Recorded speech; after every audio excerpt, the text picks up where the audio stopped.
We lit, baby. Oh no, I forgot one thing. Oh, a moment ago.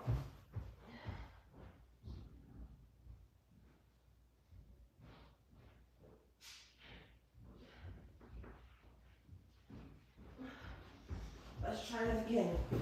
We lit, baby. We lit. We litty, litty, litty, litty, litty. In my city, city, city, city, city. Hey, Miracles. Yes, it's your girl, me, Missy's Miracles, and I'm back with another live, back with another live. Oh my gosh, you guys. I'm here to do my daily workout. So come along with me as I get this machine started and my feet moving to the beat. Yeah, you know, it just feels so poetic to rhyme your words. And when they come naturally, it doesn't hurt. It makes it even better. And it makes it really magical. So rhyme your words. Did you know that spells are rhyming words? Like some spells include rhyming words. I mean, that's how people be casting spells. They make a poetic phrase with rhyming words, but you don't have to. It just makes it more magical that way. But anyways,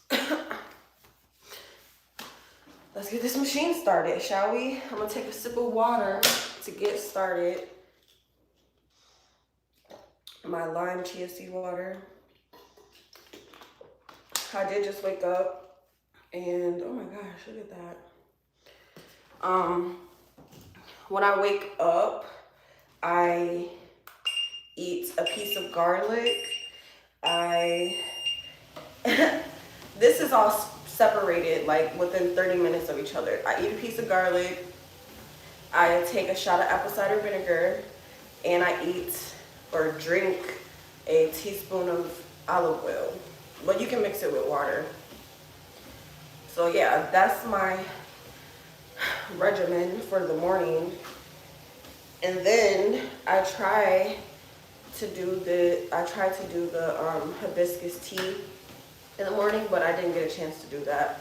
And also, I try to do it every morning, but sometimes I miss mornings also because I sleep through the morning sometimes, or excuse me, I was probably too busy to do it.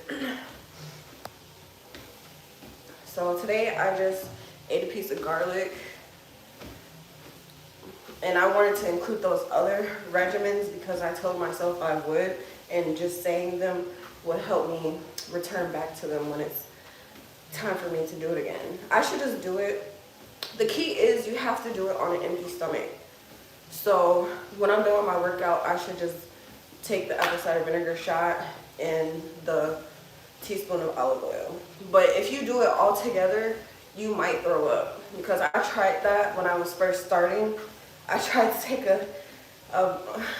eat a clove of garlic, take a shot of apple cider vinegar, and do a teaspoon of olive oil. But I think where I went wrong was I put the teaspoon of olive oil into the apple cider vinegar, and those two I don't think mixes. So I should have just separated them out, take the garlic, then 30 minutes later take the apple cider vinegar shot, and then 30 minutes later take the olive oil tablespoon, however much you do.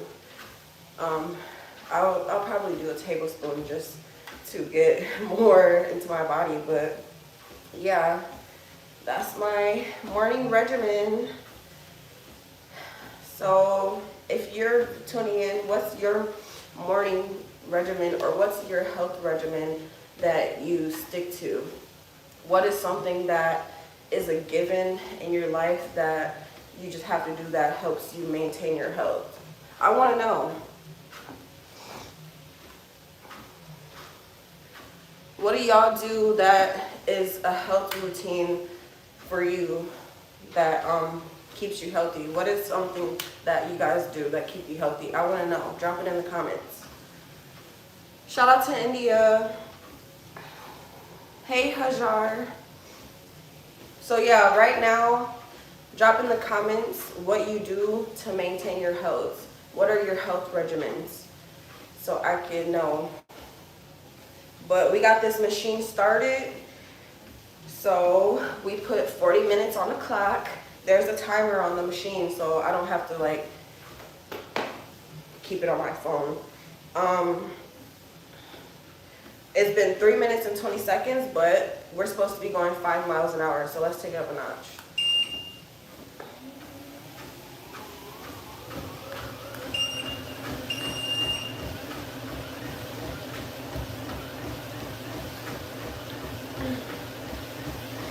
We're running 5 miles an hour.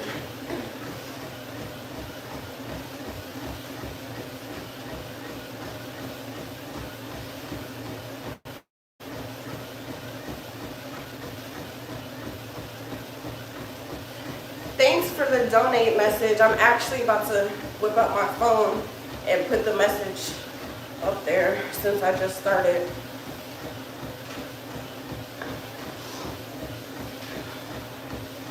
Y'all, I got on some thicker socks today, and they're really protecting my feet.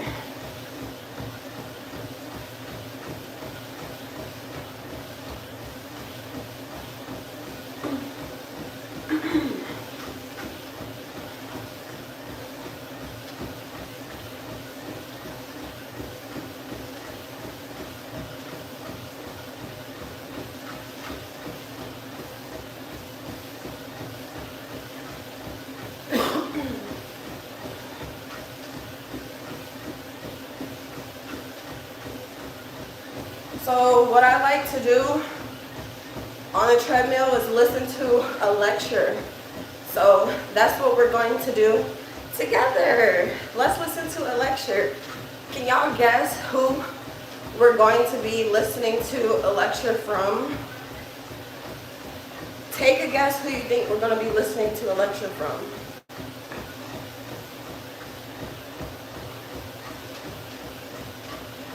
Take a guess, take a guess. Who are some top motivational speakers that y'all know of?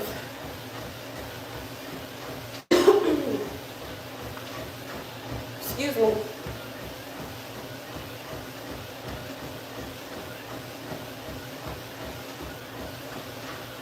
I'm gonna let a few more people guess. Who are we going to listen to a lecture from? Well, hi. Y'all not going to listen to me talk. Y'all about to listen to someone else talk. Someone who I learned from and continue to listen to. So let me go ahead and play it and let y'all guess the name as they're talking.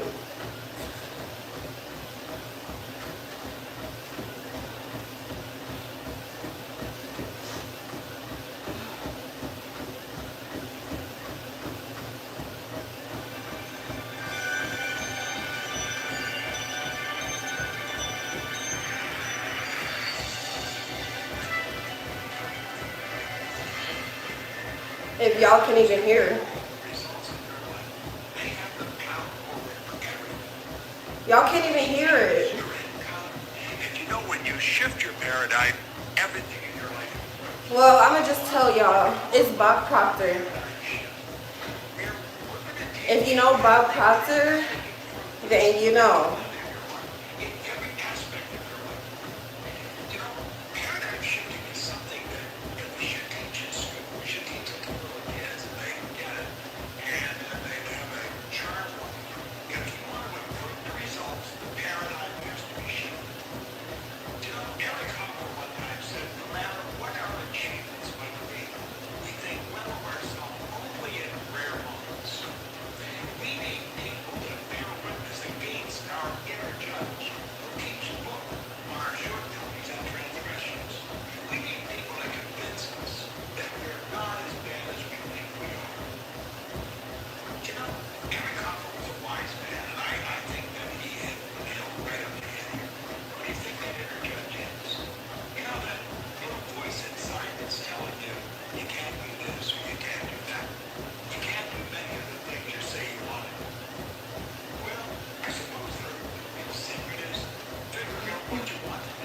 There goes my baby.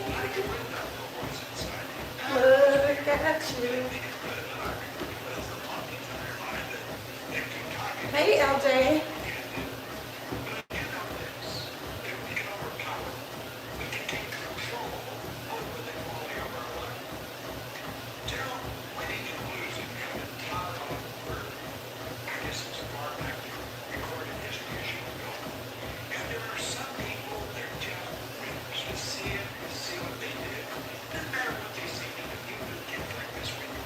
Hey.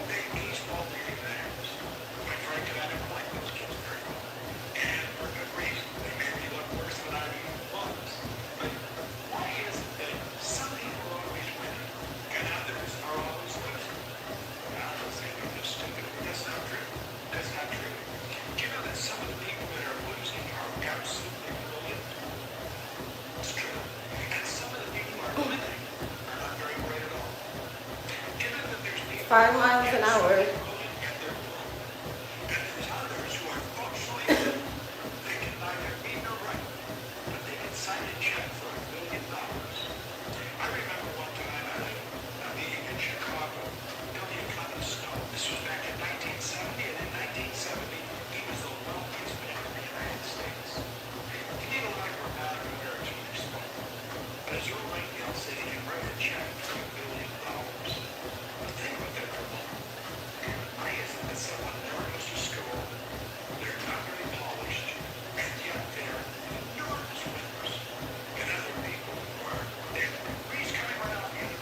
Keep going. That's exactly what I like to hear.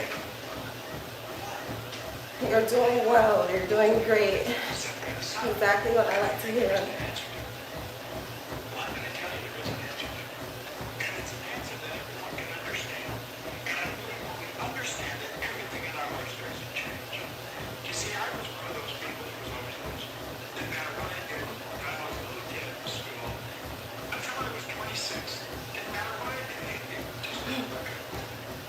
Hey.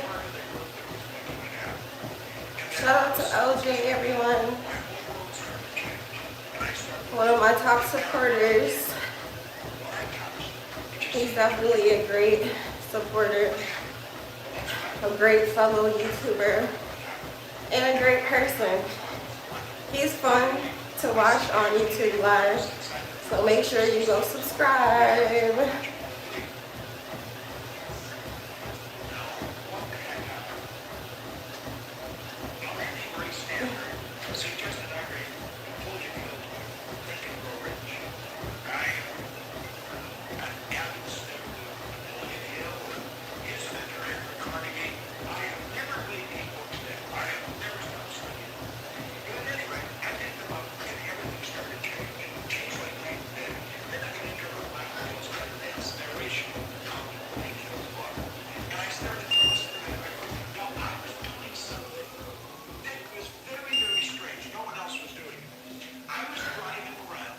We've been going for 10 minutes, well, 11 minutes already.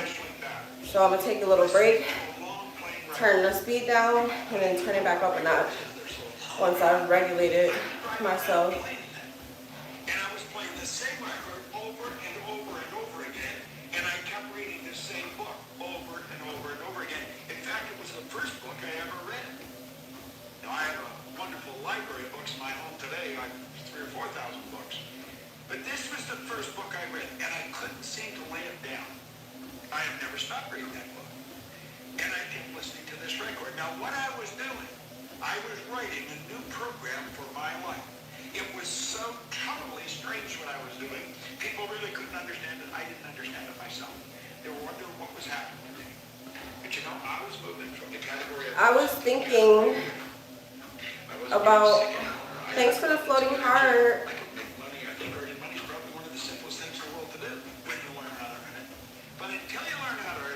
Lectures, I was thinking about lectures and motivational speaking and how important it is. Thanks for the 100 gifts. Motivational speaking is important on both sides of the spectrum. important for the lecturer to feel empowered enough to do the speech, and it's important for the crowd to listen to the speech and take heed of the speech. Hey, Brazy. So it's definitely important on both spectrums of motivational speaking. Like, the crowd and the lecturer are both important.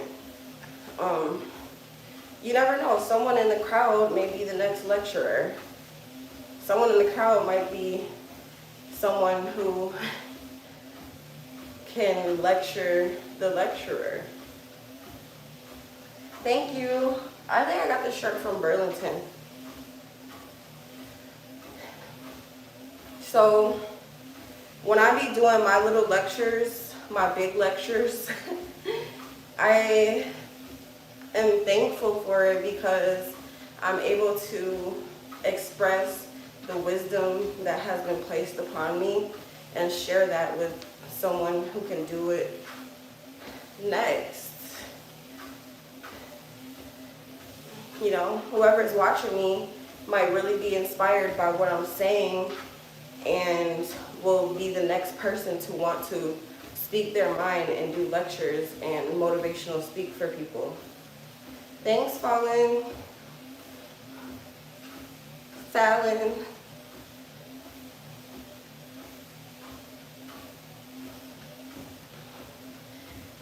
So I'm just happy that I am able to be taught by other leaders and people who are strong enough to stand up and speak for what's right, which is our sanity, our peace, our happiness. Just like people go to church to listen to the preacher. He preaching to y'all. It's like a lecture. You're getting lectured.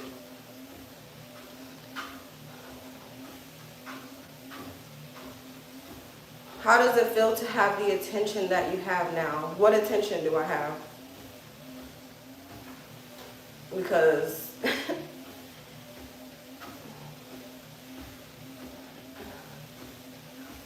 what attention do I have? And yeah, good morning.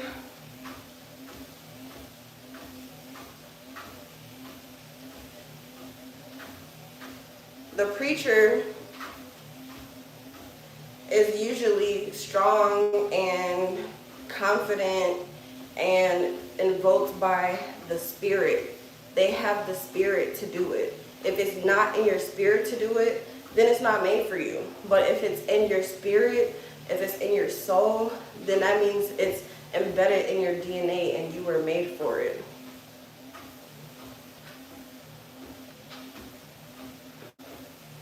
It means you were made for it, whether you doubt yourself or not. People don't look at you and doubt you. People look at you and learn from you. So you can't be your own worst enemy. You have to listen to your higher self and your spirit when it comes to things that you want to learn, if that is being a motivational speaker. You know, your higher self is going to guide you and help train you to shape you to be this motivational speaker, or to be a preacher, or to be a doctor, or my hair rough as hell. I just woke up, so I ain't tripping. Or to be a mechanic.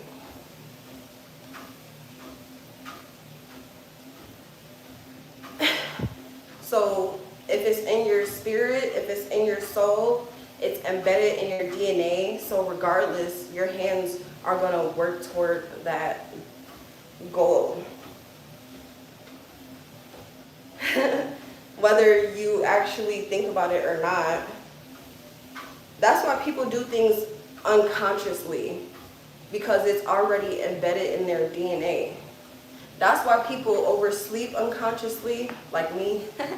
That's why people play a video game unconsciously, scroll on their phones unconsciously, because it's already embedded in their DNA to do that. But what happens when that becomes a problem? What happens when oversleeping becomes a problem for me and I miss out on making money? I have to talk to my higher self and override the embedding in my DNA, which is called a programming, which is called a paradigm. So you can change your programming by overriding it. How do you override something? How does a computer override something if you think about that? The computer overrides the system to get things embedded into the computer. Just like on your phone, when you need to update your phone, all of the apps in the background are getting overridden. So that's how you need to treat your body and treat your programming. If your program is not doing what you want it to, you need to override it. You need to shift gears and embed new DNA. How do you embed new DNA? Well, you embed new thinking patterns. How do you embed new thinking patterns? Well, you start to think differently. You force yourself to think differently.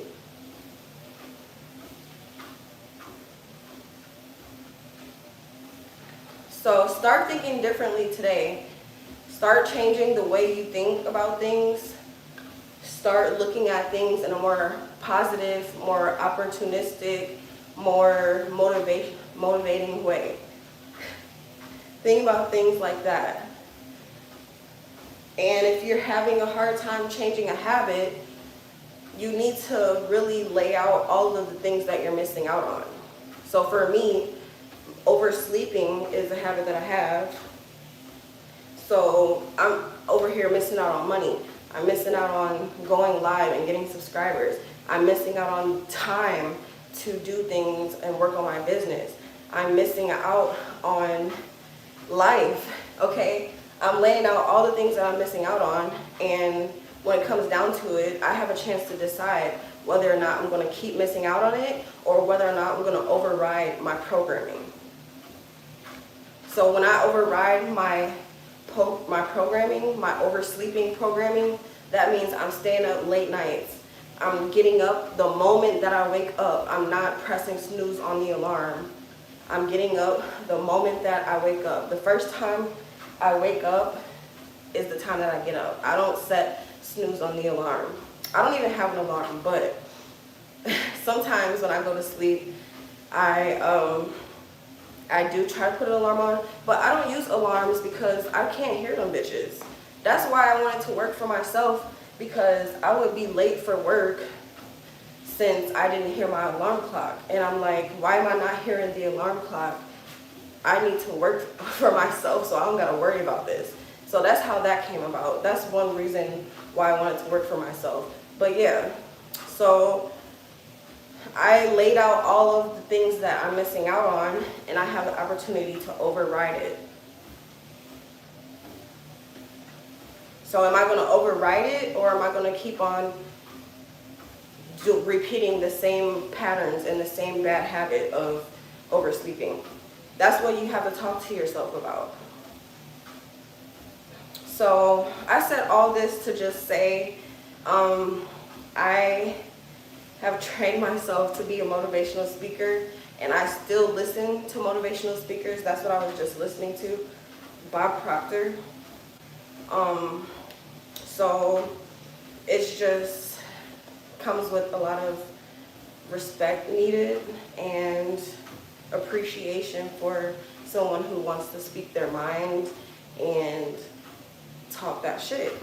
So if anyone is trying to preach or trying to have wisdom or trying to motivational speak, be on their side and support them and say thank you for motivating me, or just say like, I really see you being your higher self. Keep on being that higher person and motivate people. You know, that's how you can be on their side. Don't try to like down talk them and be like, oh, you think you're filled with wisdom, or you think you a fake preacher. Like, don't do that, because this person really took the strength to speak their mind and speak from their heart to motivate you. Like Bob Proctor right here, he really used all his strength and power to motivate people and teach people how the paradigm works. And that power that he gave off has leaked into other people and leaked into other individuals. That's why it's important to know your energy, because other people can feel your energy and energy can be transferred. So when you upset, when you're having a bad day, you don't take that out on people. You don't carry that energy with you around people. You gotta tighten up. You gotta put yourself in place and man up and send off positive vibes, because people will feel your energy regardless.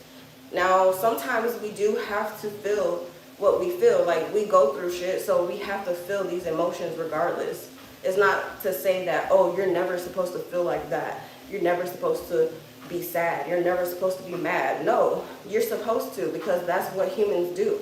That's what people on earth do. It's natural. But don't dwell on it. That's my favorite thing to say. Do not dwell on the negativity, okay? So Bob Proctor here, he will tell you to do just that. He will tell you not to dwell on the situation. So let's keep on listening to Bob Proctor. I don't know if y'all can hear it. I tried to turn down the machine, which I'm not going the speed that I'm supposed to, just so I can talk a little bit and y'all can hear the lecture. But he definitely motivated me a lot and taught me a lot. But this wasn't one of the first people that I learned from. Who did I learn from first? I learned from myself first, but all of these great leaders that were placed in front of me through social media brought it out of me. They proved to me they were a living example of what I knew from all along. So you already know exactly what you need to know.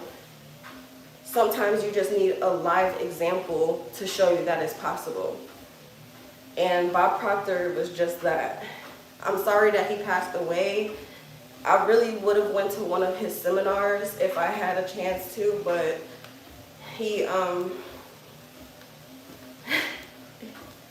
passed away. Yes, I did talk a lot. I'm sorry.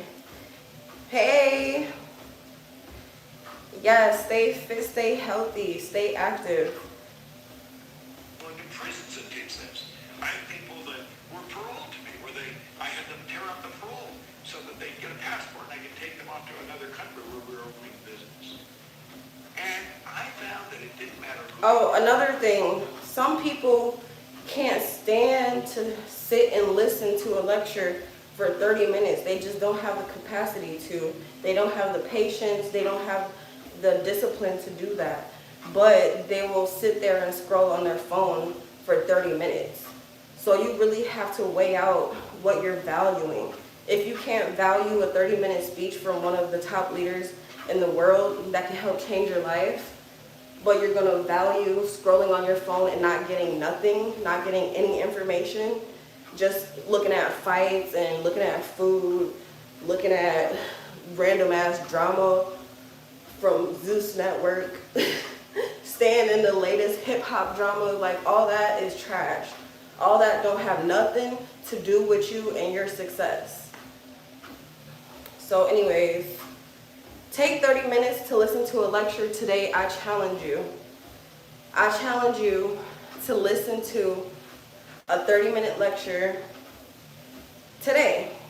Go on YouTube and search what you want to learn, whether it be about motivational speaking, whether it be about improving your health, whether it be about making more money, okay?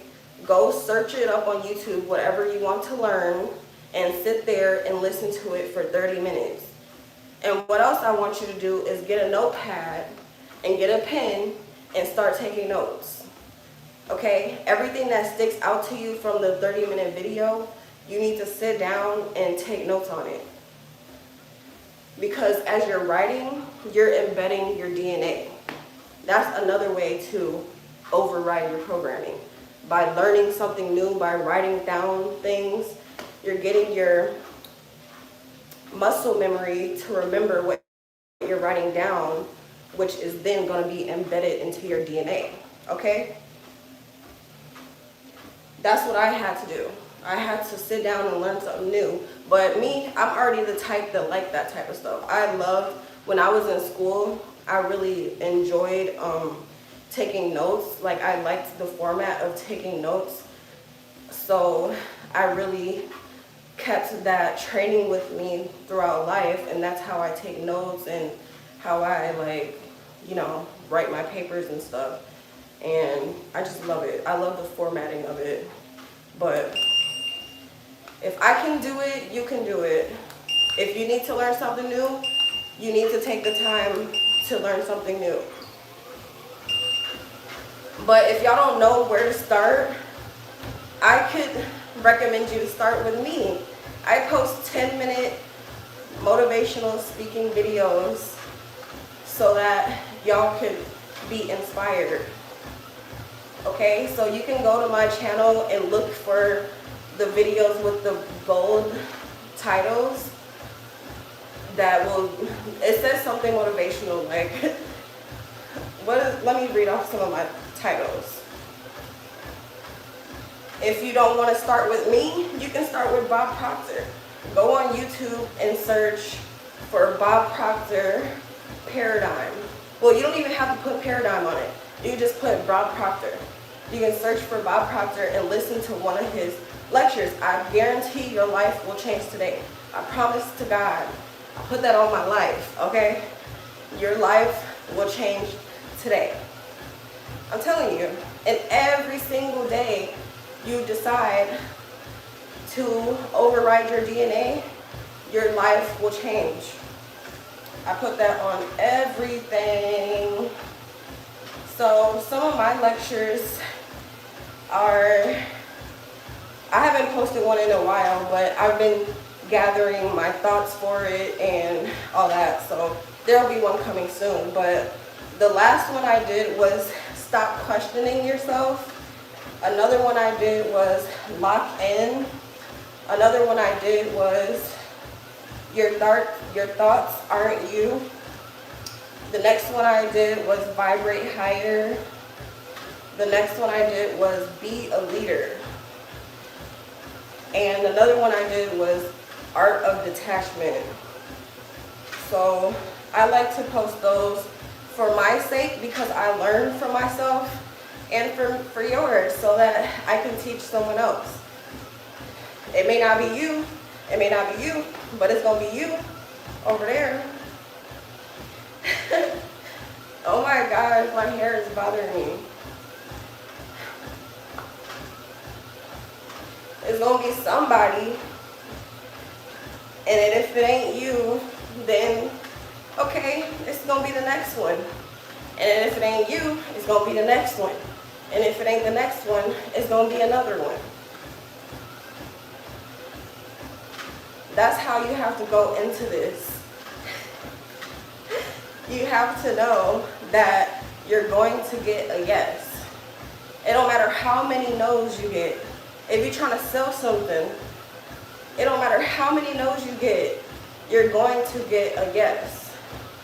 Hey, Bit Active. Hey, Morris. Hey, Etta. Hey, LJ.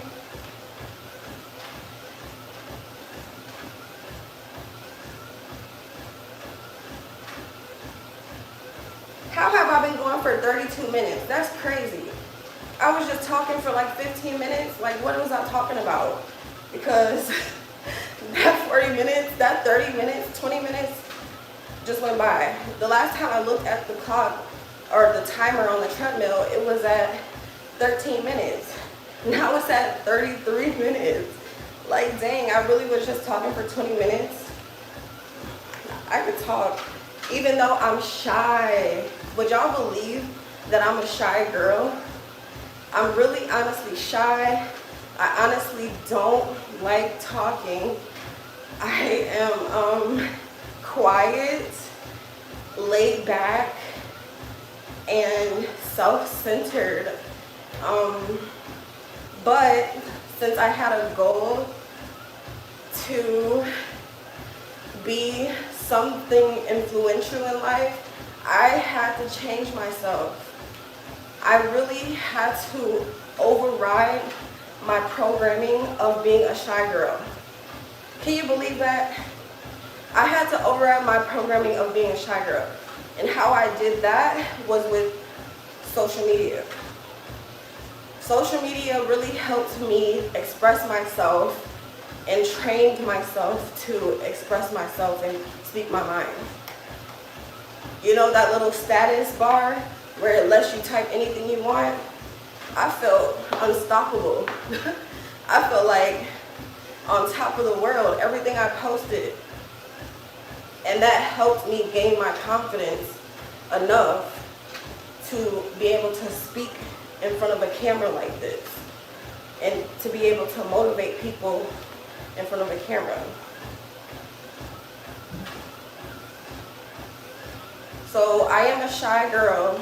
Like, if I were ever to link with other creators, I think y'all would kind of tell how shy I am, but still, at the same time, I don't think you would, because I've gained up my confidence once again. I've gained up my public speaking skills.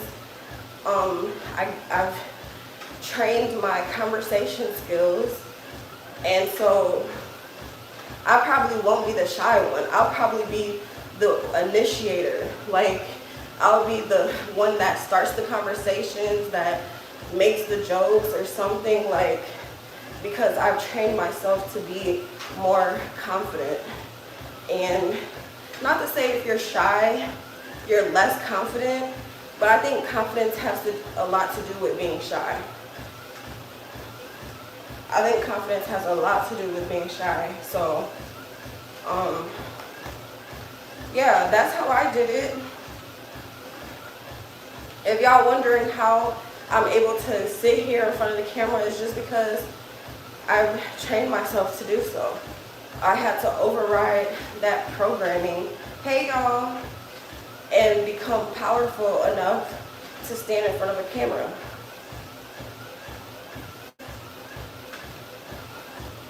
First, it started off with the social media post on Facebook. Then it started off with the pictures. But the pictures are easier because I love taking pictures. I love getting dressed up. I love posing. I feel like a model, okay? So the pictures were just natural to me. My mom always taught me how to pose, took my pictures and dressed me up cute. So that just carried along as I got older. But so the posts, the pictures, and then we got to the videos. The videos is where I was a little bit shy, nervous, confused, but I just pushed through. If you go to my channel, you can see my very first YouTube video where I tell y'all what to expect. I introduce myself and yeah, to talk about being welcome to YouTube. So that was my first YouTube video, and from there I just became more inclined to recording videos. So if it goes from the post to the pictures to the videos, then it goes to the live. The live streaming was the next hurdle that I had to get over, okay? A next hurdle that I had to get over, which, how did I do that? I literally just got in front of the camera and said, look cute, smile and wave, boys, smile and wave, and just talk. Talk back to people who talks to you, talk about what you're doing, talk about who you are, talk about what you like, talk about anything you want to talk about. That's how it went for me. Okay, I trained myself through posts, I trained myself through pictures, I trained myself through videos, and I trained myself through live streaming. So what comes after that? Inhuman connections, in-person connections, in-person motivational speaking. Since I am a motivational speaker, that's what my focus is on mainly. People will expect that from me in person, right? If we were to hang out, you probably like, what's the positive thing that this girl gonna say? What's she gonna say? You know, people are probably expecting me to say something motivational, which I probably will. Eventually, you know, we'll get on the topic about it, about something that I could be like, start preaching, you know? We'll start talking about something that I can start preaching on, and then there you go, boom. I got my in-person connection, and I was able to motivational speak. So after that, if you want to go to a bigger scale, like Bob Proctor was on, you're going to have to train yourself to do seminars, presentations, all of that. You're going to have to know how to be presentable. You're going to have to know how to speak in front of a crowd of people. No, Bit Active, you're the best. You really have to train yourself. You have to teach yourself from the beginning. Everything you want to do, you have to learn how to do it. Don't be scared. When you were a baby, you have to learn how to walk and talk, how to eat, how to hold your bottle, okay?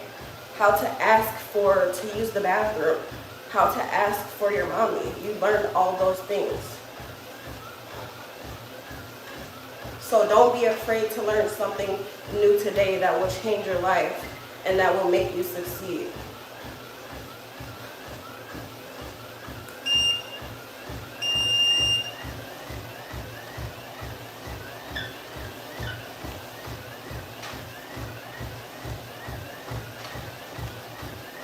So y'all can't really hear the lecture that I'm listening to, but I'm gonna play it. If he says something important, I'll tell y'all, okay? I'm going 40 minutes, so I've already been going for 40 minutes. What the fuck? That was super fast. I'm gonna try to do another 5, okay? Another 5.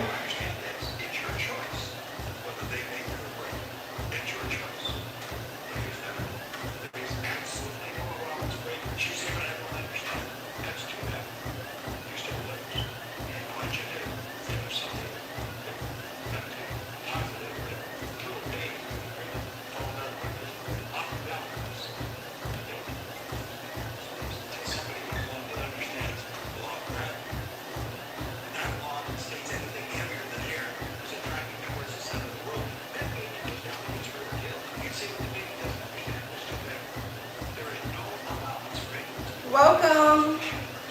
Hi, North Carolina.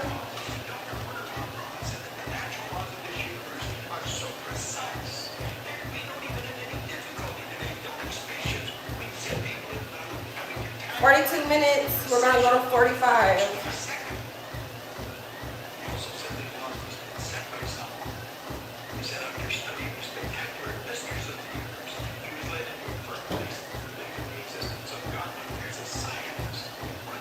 When you say you want to be something, you have to align yourself with other people who already have accomplished what you say you want to be.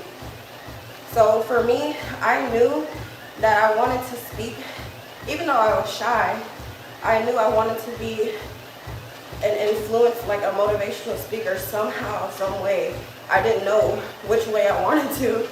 I just knew that I wanted to be a motivational speaker. So what I did was I put myself in the room with the motivational speakers so I can learn from them, so I can study them, so I can check out their mannerisms, check out their body language, so I can embody that person as well. What do they say? Y'all know the saying. If you hang out with 5 millionaires, you'll be the 6th. Okay? If I hung out with 5 lecturers, which I have, and I made it a point to find 5 different lecturers to listen to, I swear to God, I listened to every single one of them. Well, I only listened to one of them today, but, well, 2 of them. But yeah, I listened to every single one of them, and I became the 6th motivational speaker. Now, I may not be here doing lectures in front of 100 people, but do I want to do that? Right now, no, I don't want to do that. I'm still scared of people. I'm still shy. I still like to be in my own bubble. I still like to, you know, not have that many responsibilities. I feel like once you start connecting on a larger scale, you become a person with a lot of responsibilities. Like, I want to have so many people looking toward me as a point of influence.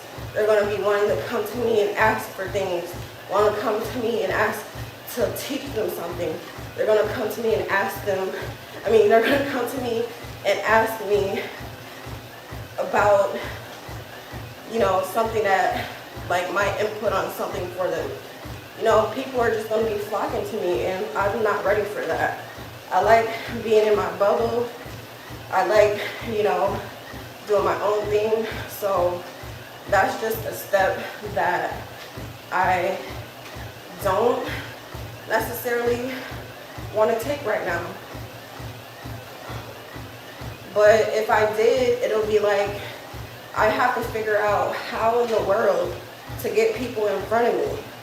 I have to set up seminars. I have to coordinate a venue for people to come and sit their ass down and listen to me speak. I better have some valuable ass information then, especially if I'm gonna start paying these people to come see me speak. You know, that's just a whole different ballgame for me that I don't know nothing about. I don't care to know nothing about. I'm just a motivational speaker through YouTube, okay? Or whatever platform I use. So that's what I wanted to say.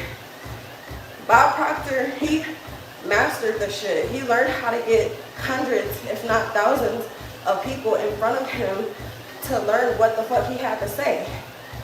Like, what the fuck do you possibly have to say?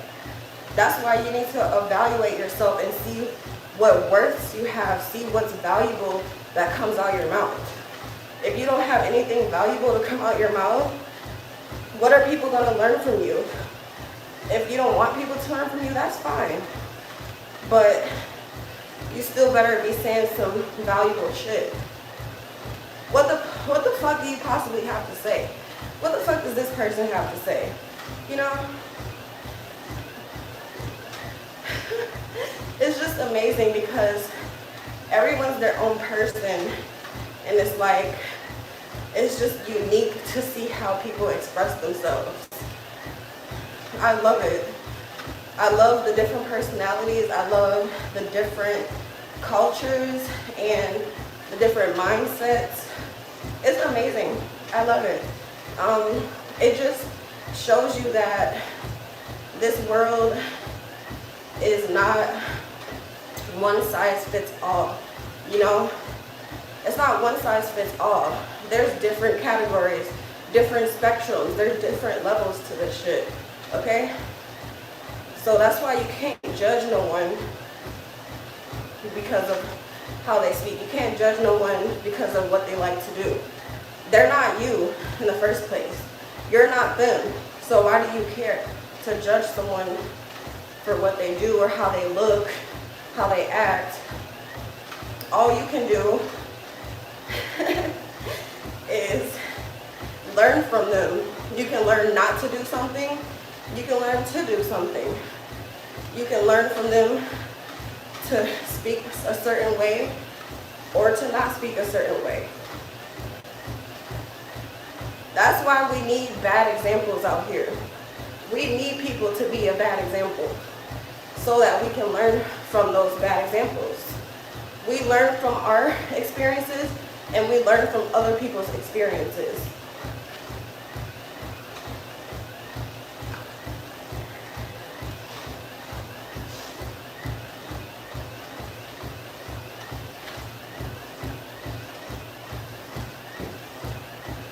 All right, y'all, we've been going for 48 minutes, gang. I'm about to turn this bitch off. Yes.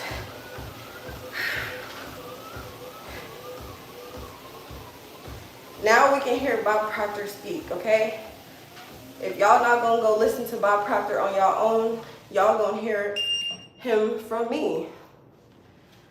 Thank y'all. Thanks for tuning in. Thanks Linux, thanks LJ, thanks Big Guap, thanks Big Active, thanks Smoking Niggas. So yeah, now anyone who I listen to, the people that I'm listening to right now are Bob Proctor and Jim Ron. Bob Proctor and Jim Ron. There's another one. But Robert Kiyosaki. Nicola Smith Jackson is another one, but I don't even know if she has a YouTube. And who's another one that I can say? Who's the 5th motivational speaker? Or is that 4? I think it's 4. 5th, yeah, the 5th motivational speaker is that one dude, Tyson. I think his name was Tyson or something.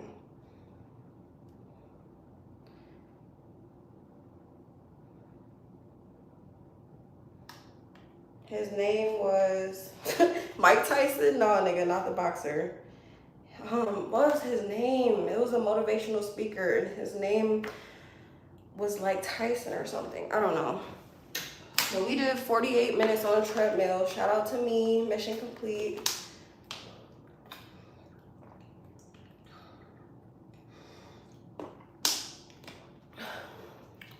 Mike Vick.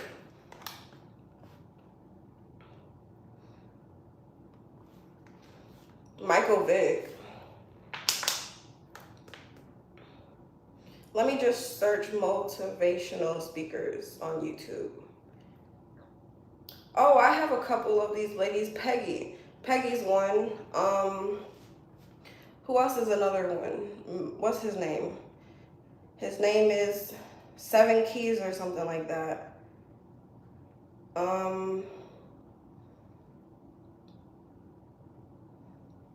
I don't like that. Something like that.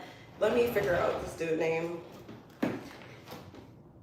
He usually have a video in my notifications. Here's another guy, Michael Bernard. Here's another person, Infinite Waters. Like, these are all motivational speakers. I've mentioned more than 5 motivational speakers now. So you know that I have to be a motivational speaker.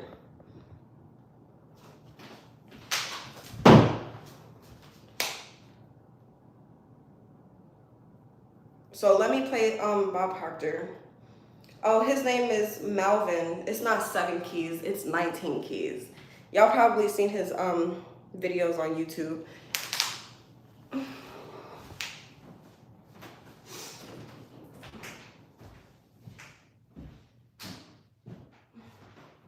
Peggy McCall is her name. Oh, another secret, another cheat code that I have for y'all is to watch the movie called The Secret. It's called The Secret. They have it on YouTube.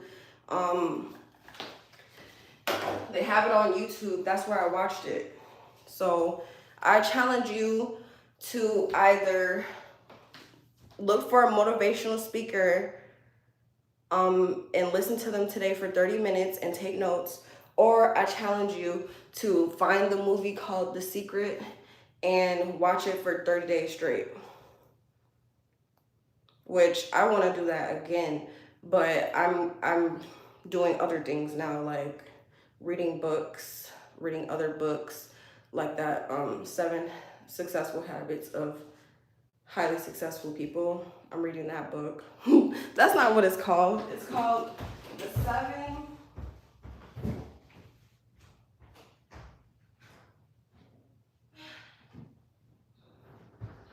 7 Habits of Highly Effective People. The movie is about an hour or two long. So this is the book that I'm reading now. And this is a motivational speaker, but it's in book form. And the motivational speaker is Stephen R. Covey, the writer, the author of the book. So if you're a person that likes to read instead of listen to stuff, you can find books on all this information. But this is what the movie The Secret looks like. If you want to look clever, read books. If you want to actually be smart and take the leadership, train your memory. Just 15 minutes of intelligence. This is the movie The Secret. It looks like that. Okay?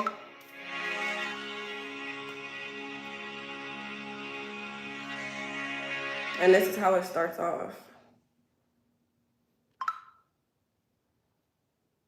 Let's look at it a little bit together.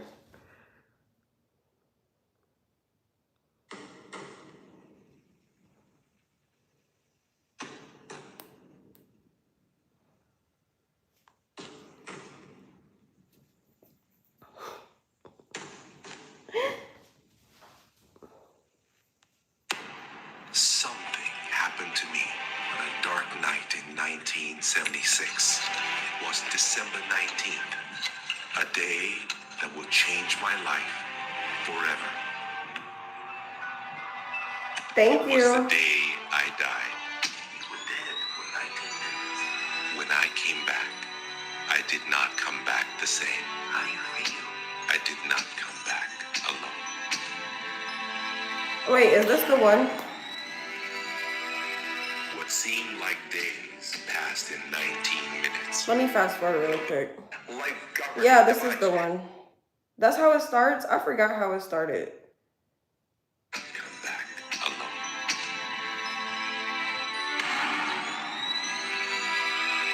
What seemed like days passed in 19 minutes. And over the course of the next few years, I began to remember the greatest mysteries revealed to me. Anything is possible.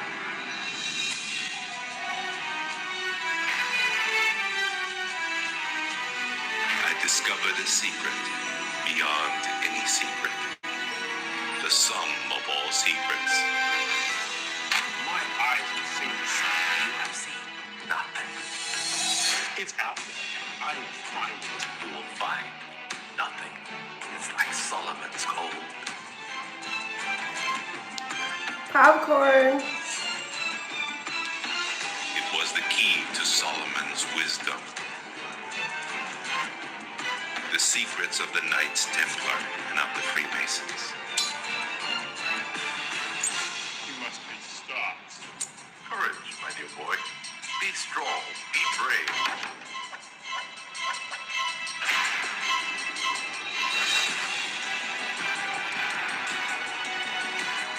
I challenged myself to find out everything I could. I found great teachers who knew this and began to seek them out.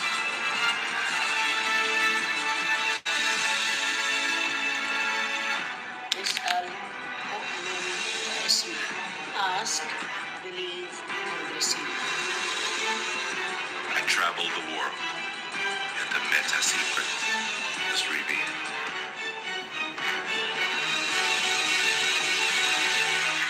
Time has come. I became a messenger to deliver all that was made known to me.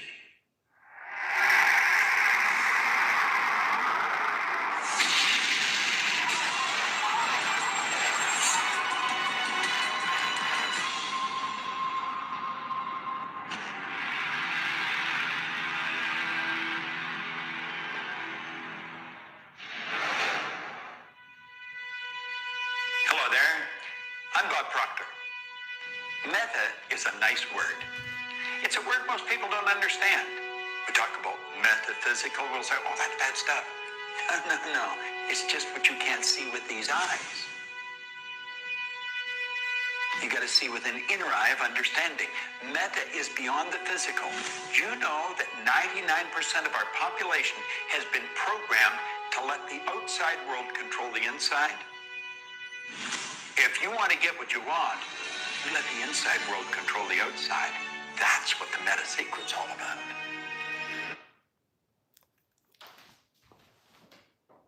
Okay.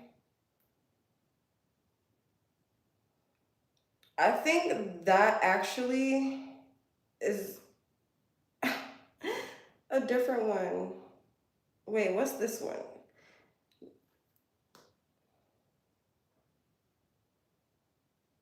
I don't know. Hold on. This is how the other one starts. Throughout history, all the great minds, all the great leaders, all the great achievers, they have something in common.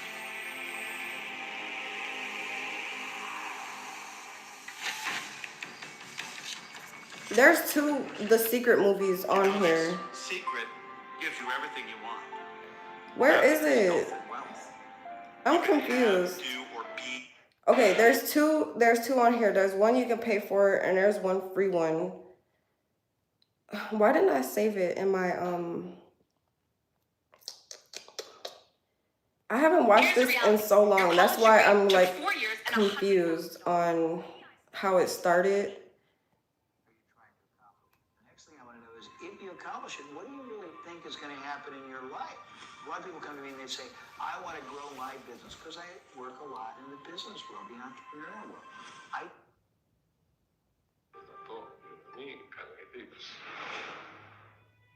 As you've already seen from Dr. Masaru Emoto, water makes up 85% of our body.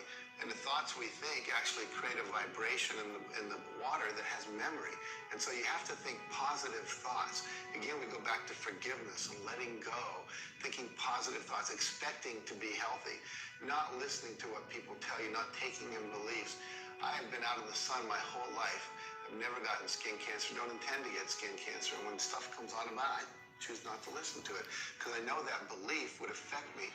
So I believe that I am a person that my spiritual connection keeps me healthy. Also, though, Okay, those are some gems, y'all. But I'm trying to figure out which one exactly it is because there's two on here. Just do The Secret, The Law of Attraction, full movie English. it doesn't help you to be negative. It doesn't help you to wallow. All that can do is bring you down.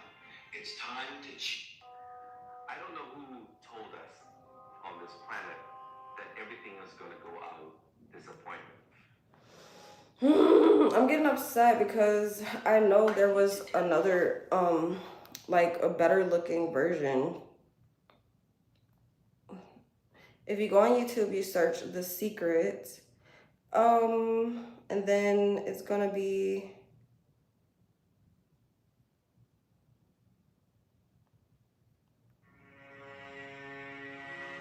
for the slippage fee. And then okay. I guess that is the right one. Okay, I'm not gonna complicate it. That is the right one. So just go look up The Secret, and when you see these, this is what it looks like. When you see that, that's how you know it's The Secret. Okay. Dang, I need to watch it again because I need to peak my memory. No, I need to just re-enlighten myself. But I was listening to Bob Proctor at first. Bob Proctor he played in the movie The Secret. That's how I found him. Along with Rhonda Byrne. How could I forget her? Rhonda Byrne, Bob Proctor. I forgot that he was going to even come up in the video. He was the first one to speak. But I'm over here listening to his other video called Paradigm Shift with Bob Proctor. Today, building spaceships, we can send people to the moon, and we can time the landing with the precision of a fraction of a second. He also said these laws must have been set by someone. He said, all right, I'm about to do a headstand.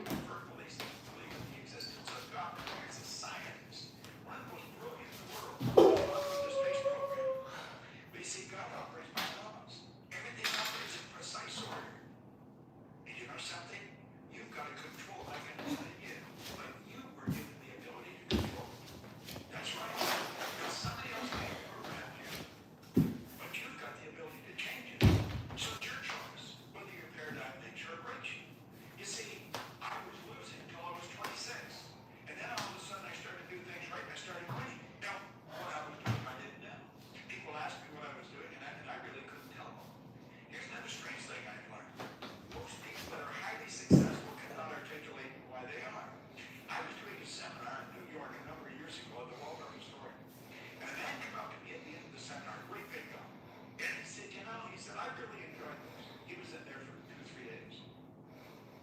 He said, I finally understood what I did. And I said, what'd you do? He said, I won the gold medal in the decathlon in the Olympics. The day that he won that medal, he was the greatest athlete in the world. No cap. Now, he had never understood what Nice. but he became the best in the world at what he did. Do you know that you can become the best in the world at what you do? And I'm going to tell you, you're going to do it a lot easier than Turn out, don't bust your shit doing a headstand. Don't bust your shit. I'm a pro at this over here. But if you try to do it, you might bust your shit. Since you're coming over here with that energy. That's how paradigms are built. That's why repetition is necessary. Now, we've got to the point we just want to read it once.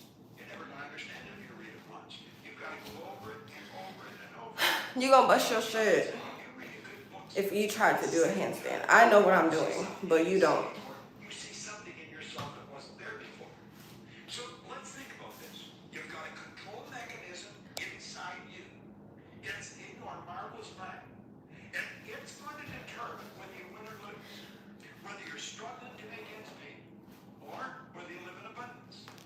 And this information's always been around. It's just that there's only a very select few that have had it. It's almost like a secret. Earl Nightingale called it the strangest secret. He said it was strange because it was a secret. Because it's so obvious. Do you know I'm about to do these quick ab workouts. the Upanishads. And in the Upanishads it says, from abundance, he took abundance and still abundance remained. Now think about that for a moment. Do you know that you're dealing with an infinite source of supply? There's no limit to what you're capable of doing. It is an infinite source of supply. I love the way Trowbridge wrote it. He said when you're dealing with the infinite, you can never take more than your share. So don't worry. You can have all you want. It's what we do with it that makes These it. are not wigs. These are Bantu knots. You can't keep it. As a matter of fact, if you try and keep it, you'll lose it. Kodak was funny for You that. know something? If you understand the laws, it's not. If All right, you let's go. understand it, you sort of About to do 200 of these knee raises. Now, So let's do it. So I can get 100 for each leg. there's a series of shows on it. Well, what are paradigms? Paradigms are nothing but a multitude of habits. You're literally programmed, and it's habits that program you. You see, you were taught how to tie your shoes, but you weren't taught just once how to tie your shoes. You had to be taught over and over and over. Watch a little boy or a little girl trying to tie their shoes. You'll never see anything more awkward. But you know something? Eventually they get it right. They are very slow and methodical. They're meticulous, but they get it done. And they are so proud. Now, when you and I tie our shoes, we can be talking to somebody and do it, not even paying attention to what we're doing. It's a habit. It's part of the program. You see, the programming is everything. Now, the programming that we receive has been given to us from other people. They're not our ideas. We inherited them. That's why we speak the language we speak. That's why we do the things we do. That's why we treat people the way we treat them. Now think about this. Everything is programmed into a habit. Your body is like a computer. It's just like a computer terminal. It will only do what it's programmed to do. If you're trying to do PowerPoint on something that hasn't got a PowerPoint program, then you're never going to get it. If you go onto a computer that has power, easily to build PowerPoints. See, it all has to do with programs. And we have people write programs. We think they're pretty brilliant. They're techies. But you know something? You're a techie. You're pretty brilliant. And you can write a program. And you can write the program that's going to give you the life you want. There's nothing complicated about it. You know what you have to do? You have to get rid of the old program. That's right. And because you can't put something where something already is. Now, if you're sitting on a chair, understand this. You can't put anything where you and the chair are until you move it. Nature abhors a vacuum. You've got to create a space for the good that you desire. So we've got to create a space for the good that we desire in our life. Now, take a look at what is holding most people back. It's paradigms. They're locked into a paradigm. You can say, what's holding me back? You know, I would imagine you probably work pretty diligently at whatever you're doing. Stop and think of the person that's playing golf. You know, most people that play golf never take lessons. They don't. They go out there and they just figure out that they're going to go do it. Can you imagine learning listen, if I was going to get in a plane that you got in, I would want to go to the very best pilots in the world, and I want them to show me how to do it. Why don't we do that with everything? Why don't we do that with earning money? You know, I have people come to seminars from all over the world so that we can show them how to earn money. Earning money is easy to do. I believe if you haven't got multiple sources of income, you're missing the mark. You should have more sources of income than you can keep track of. You can hire somebody to keep track of them for you. And then you're earning more money, you can do more things, and you can have a more interesting life. But if we're going to learn anything, we're going to have to get somebody to teach us. Now, short of that, I was remembering one time I was teaching a seminar in Indiana, and I said, there's always someone that can do things better than you're doing. And this man said, there isn't anybody in the world that does what I'm doing better than I do it. And I thought, well, I've got an interesting one here in my hand, and it turned out he was right. He built those remote control model planes. He had the biggest company in the world. He used to take them, he was in Chicago, he used to take them down to Wrigley Field and demonstrate. You see? Well, I had been reading the night before what you did. Thomas Troward said that in that case, you go to the Fonset Rigo, you go to the fountain and source within. I think that's where Bill Gates went. I think that's where the Wright brothers went. I think that's where Edison went. I think that's where Einstein went. And I think that's where you and I should go when we run up against something that we can't solve and there's no one that we can find that can help us fix it. But if we want to learn things, let's get our ego out of the road and let's understand that we've got the intelligence to learn anything we want to learn. But we're going to have to go to a good teacher. Now, I was talking about money a few minutes ago. If you want to learn how to earn money, go to someone that knows how to. Don't go to your next door neighbor. He probably doesn't know any more than you do. When you watch golfers, you'll see them out there, they're talking to each other. None of them know how to golf. And they spend an absolute fortune. They buy new clubs, they buy new balls, they go to new, trying to break 100, they're ready to throw their hands away. Why not go to a pro? Just the slightest shift in your hand, and that ball will go up like a clothesline. But if you don't make that shift, 210. And isn't it strange if you think it's going to go into the water or go in the water? Do you know that the image you hold in your mind controls the chemical makeup of your body? Jack Nicklaus calls that going to the movies. Well, most people are held back in whatever they're doing by... Are y'all listening? Now, yeah, paradigms influence your thinking. They influence my thinking. My paradigm influences my thinking, yours influence you. Now, if you want to change your way of doing things, you're going to have to override the paradigm, and that's not an easy thing to do, and it can be scary. It can cause a lot of discomfort. Paradigms control what you do. So if you're going to change what you do, you have to make up your mind you're going to override the paradigm. Now, I want you to think of... Thanks for the hearts, y'all. Thanks for tuning in. Make sure you like, comment, and subscribe to stay tuned to my vlogs, mukbangs, inspirational messages, and more. It's a mass of molecules at a very high speed of vibration. When it's in a positive vibration, we feel good. When it's not in a positive vibration, we feel bad. Positive and negative are a law. That's part of a law of opposites, a law of polarity. Good. Well, what we I'm want glad. is we want to feel good. The vibration is controlled by the paradigm. Now, a person can be getting good results and feel pretty comfortable. You can be comfortable getting bad results. As a matter of fact, that's one of the tricky parts of this. If you're going to overcome the paradigm, you've got to do things that cause discomfort. Change the grip on your golf club. I guarantee you, you're going to feel very awkward. And get that ball, boom, away it goes. 250, 300 yards. You wonder, how did that happen? It felt so uncomfortable. Whenever you go to change an idea in your paradigm, you're going to set up a foreign vibration. And that causes discomfort. Now, can you change the paradigm? Absolutely, you can change the paradigm. You can change anything. God gave you complete control over your life. Now, you don't do it by yourself. You do it in harmony with God, working with God's laws. Well, how do you do it? Well, I always say there's a simple three-step process to it. Just a simple three-step. Let's talk on one. As you go to do this, you're going to find that you got to make a written statement in the present tense describing exactly how you're living. Now, that's right.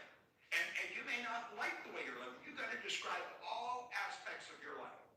Leave nothing out. Now, think about this. You don't be reluctant to get down and write some of the negative. If there's things you don't like, don't sweep them under the rug. This is where you've got to take a look exactly like it is. It's like Ray Stanford told me, he said, Bob, you've got to look at it the way it is. I was unhappy sick and broke. He made me recognize it. If you don't recognize the problem, you're never going to change it. So you've got to sit down and write out the problem or your way. Yeah, that's where balance comes in.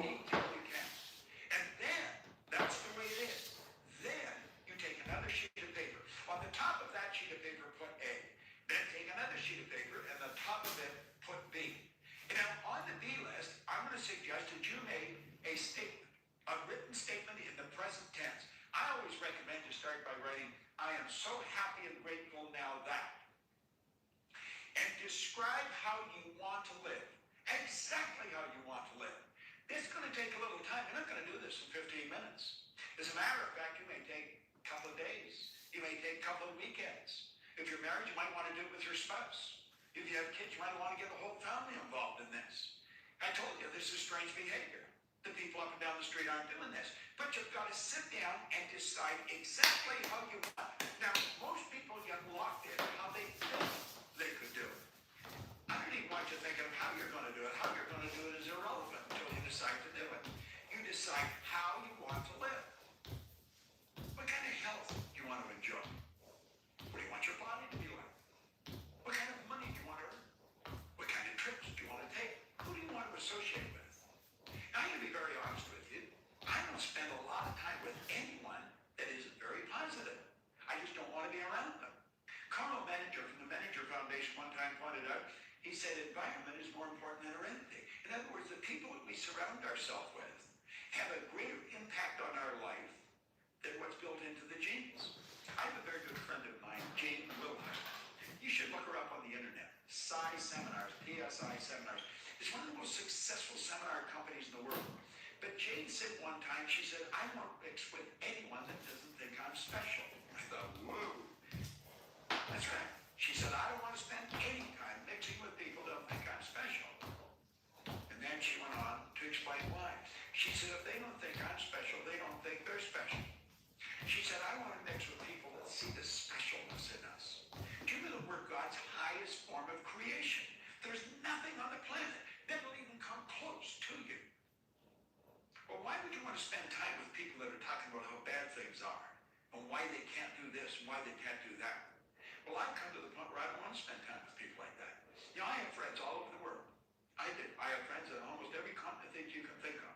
But you know something? They all know how special they are. And so they recognize the specialness in me. You're special. That way. I want you to sit down and write out exactly what you want. How you want to live. The kind of home you want to live in. The vacations you want to take. The clothes you want to wear. The people you want to mix with. This is a long list. And understand you don't have to know how it's going to happen. But describe your lifestyle in as much detail as possible. And you're going to find that as you do this, things start to happen. Now, here's the second point. I said there was 3 points, 1, 2, and 3. The second. This is the stumbling block for most people. I want you to sit down and in the present tense, write out your financial situation. Do you know most people don't know what their financial situation is? My wife was a financial planner for a long time, and very good when she would help people really lay out their finances.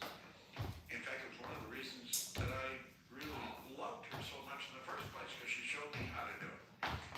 But you know, the average individual doesn't know what they're worth. I remember a man coming in, a man I know, he came in, and he wanted her to help him with his finances.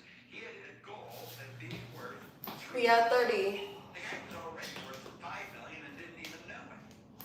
Most people have no idea what they're worth. They have no idea. They really don't. They don't have a balance sheet. I have a good friend of mine that's just written a book, The Millionaire Maker, Laurel Weinmeyer. You should buy the book, The Millionaire Maker. I'm 5'5". I was coaching her when Thank she you. worked for Chevron for $75,000 a year. She's worth millions of dollars now. She owns over 100 companies. Not countries, companies. And just taken off like a rocket. But you see, she did this. And she has people do this. You've got to sit down and lay out your financial position in as much detail as you possibly can. What all the debts are, what all the assets are. And then sit down and make a written statement of how you want your finances to be. Now, the first sheet, mark A. The second one is mark B. Now, when you're writing out the statement, how you want your finances to be, begin there by writing, I am so happy and grateful now that. And put much detail as possible. How much money do you want to have? What do you want to be worth? You see, I think everybody wants to have time and money free. Now, what does that mean? That means that you can do whatever you want, whenever you want. You have time freedom. Keep in mind, we all get the same amount of time. We get all there is. They have time freedom. They can go wherever they want, whenever they want. 40. If you're going to have time freedom, you're very likely going to have money freedom. You're never going to have to ask, how much does something cost? You don't have to get up in the morning and go to work because you need the money. You're earning money whether you're working or not. Your passive income. Have a great day. Take care of your lifestyle. And you can do this. You can set it up like this. Anyone can. It's just that most don't. 1% of the population earns 96% of all the money that's being earned. It's so much out of balance, it's almost ridiculous. I'd like you to make a written statement. I am so happy and grateful now that, and describe your finances in as much detail as you possibly can. Now we're ready for the third step, and it's a rather interesting step. I want you to write and sign and then read the following commitment every day for the next 90 days. Now, I told you this is a little different, but you're going to program your mind. My signature represents my irrevocable commitment to view this program, to read these positive statements, to make a paradigm shift every day for the next 90 days. Write that in present tense and then sign it. Can y'all do that? Here you've got a commitment. You're going to read these positive statements every day. You're going to study this paradigm shift program. You've signed it, and you're going to do this for 90 days. 90-day I challenge. suggest that you take the A's. Remember that on number 1, the A sheet was how you're living now. All the negatives, everything written into it. And burn. Take both of them and burn. Your present financial position and the way you're living. You've got it all written out. You understand it. You know exactly where you are. And then take the B lists and start to read them. And read them over and over and over again. You know, Gerda, the Greek church. That's a task. I gotta rewatch this so I can do that for real, for real. He said, before you can do something, you first must be it. See, everything that happens outside is going to happen inside first. Now let's review what we've done. We've gained an understanding that we are literally programmed. We're programmed genetically and environmentally. We've taken a look at our life the way it is. We've decided that we are going to be in the winning category of people. We are going to be very selective about the people that we spend our time with. You're doing too little. We spend a lot of time You're doing too little. You need to get off your ass. so that even we're not thinking, we get the very best thinking going into our mind. We're going to sit down and write out our lifestyle the way it is now. All the negative aspects mixed in. Health, wealth, relationships, everything. And then we're going to take another sheet, the B sheet, and we're going to put on there exactly how we want to live. We're going to write it out. I'm so happy and grateful now that. We're going to do that with our finances. We're going to write out where we're at financially. We're going to write out where we want to be. Now, burn it is symbolic. Literally burn it and let it go. Welcome. And then start reading the positive statement about how you're going to live and your finances. I think I'm at 60. Over and over again. You're going to find it'll work like clockwork. Stay tuned in and learn more on the paradigm shift, how to take control over your stock market. Thank you. What a speech. That's awesome, guys. That is so awesome. I love it.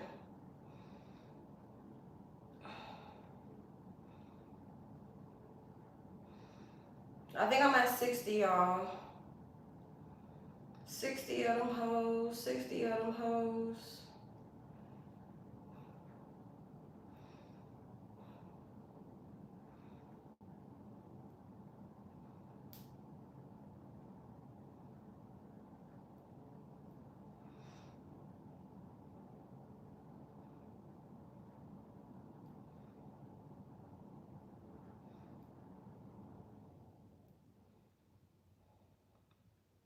What did y'all learn from the speaker?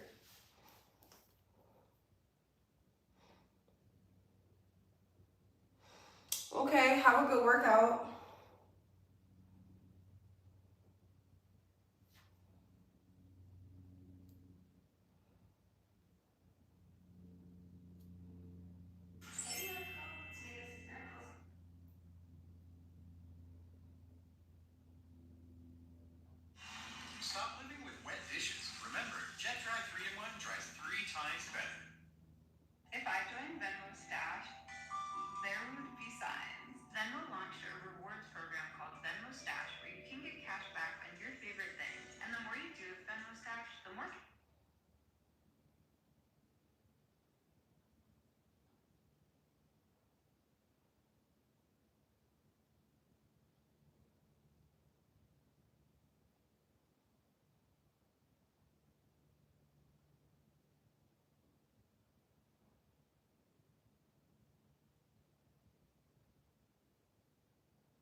Did I say 60? Yeah, I'm at 60.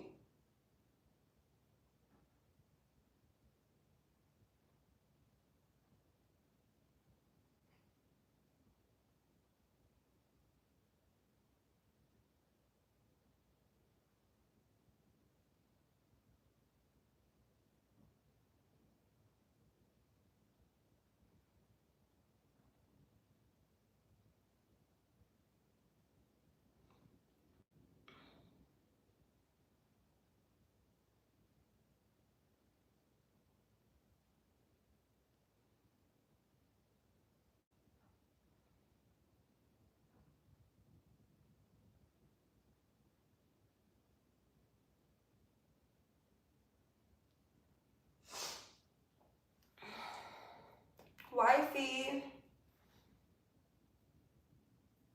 Or does that say right? I think it says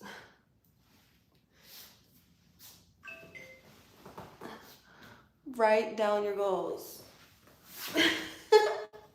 I'm like, wifey, gosh, I didn't see that. Yes, write down your goals. But the key part of writing down your goals, he said, is to write them as if they're present tense. So write them as if they're present tense. Let's say you want to make $1 million. He said to write it as if you have already received it. So I am so happy and grateful now that. He said start with that phrase. I am so happy and grateful now that what? Now that I have $1 million. Let's say you want a mansion. I'm so happy and grateful now that I have a mansion. Hi. Let's say you want to be a big bodybuilder. You want to be the best bodybuilder. Hey, Darren. You're going to put, I'm so happy and grateful now that I am a bodybuilder. Let's say you want to be a sewer. You're going to put, I am so happy and grateful now that I am a sewer. Okay? That's what you're going to put on the paper. And he said, he challenged us to read it every day for the next 90 days. If you can't do that and your life is still the same in the next 90 days, that just shows that you don't want to do anything with your life. And if you can't do anything with your life, no one can help you do with anything with your life. You sitting there begging for help, crying to God for help, praying to God for help, when God gave you all the strength that you need. God gave you all the tools that you need to get it done. You have to be the one to take initiative, not anyone else. No one can help you. No one can come save you. Like Miss G said, no one's coming to save your ass. You gotta save yourself. You gotta get up and save yourself. You gotta get up and do the work yourself. So here I am doing my work, my workout. Y'all see me on here every day doing my work, being a YouTuber, because I am so happy and grateful now that I'm a successful YouTuber type shit. We're at 60.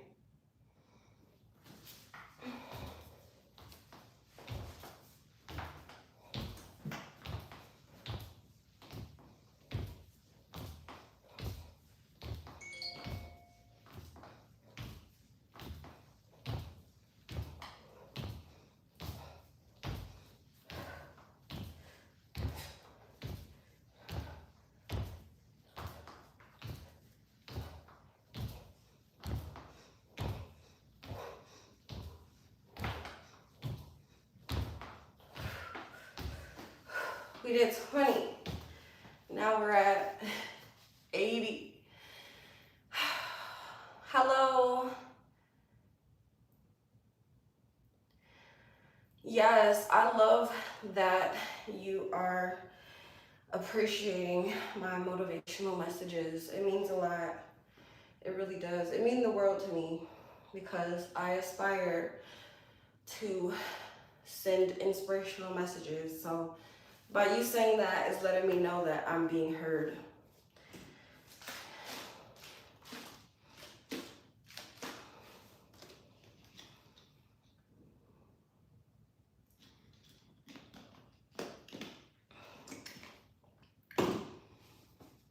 I am being heard.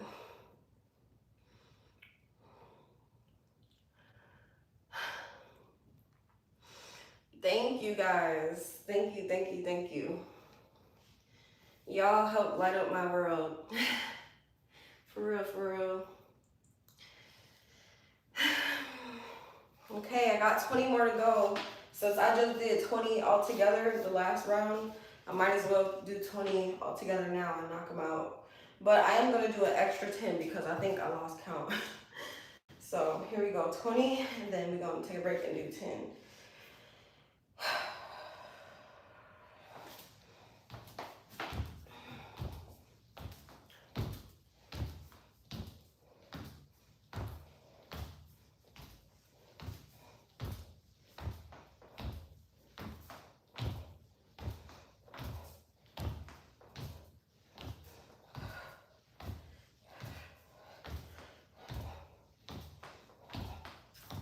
Ooh.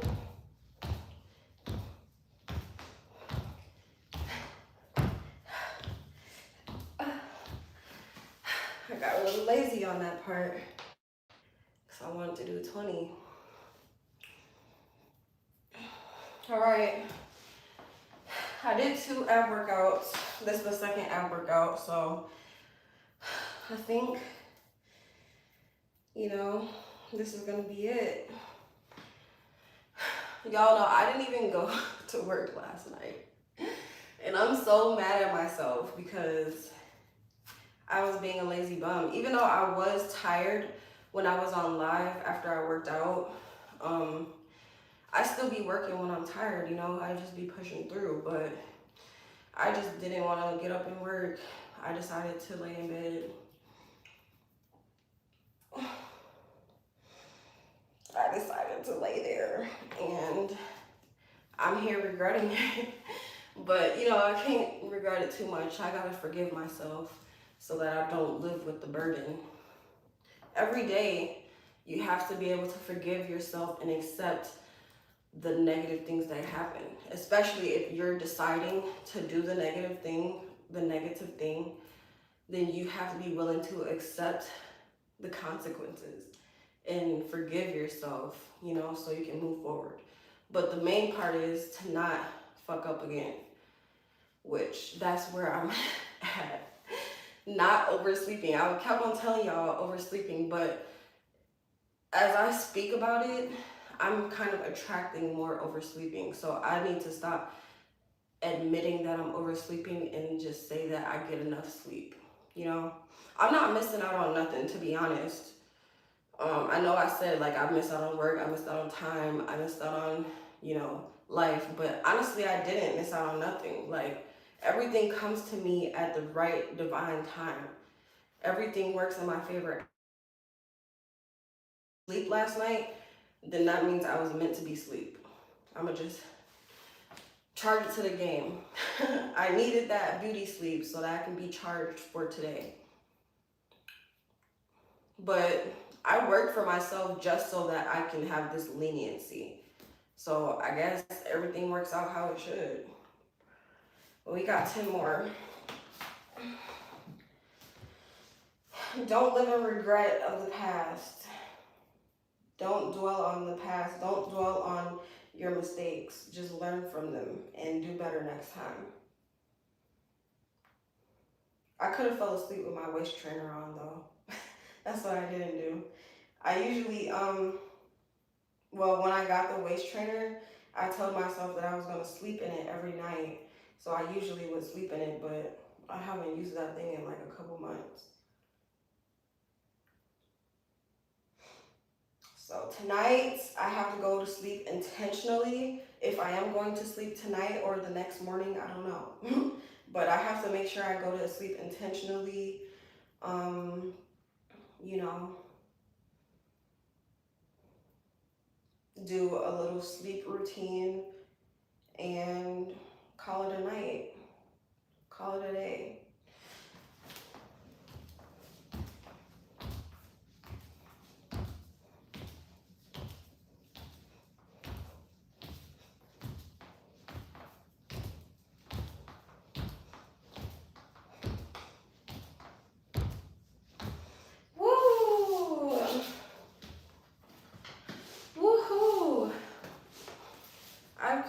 did that.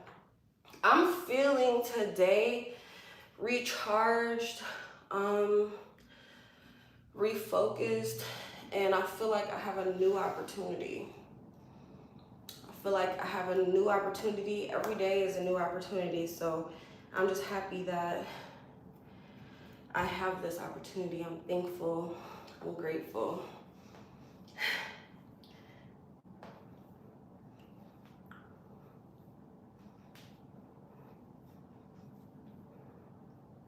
How are you feeling?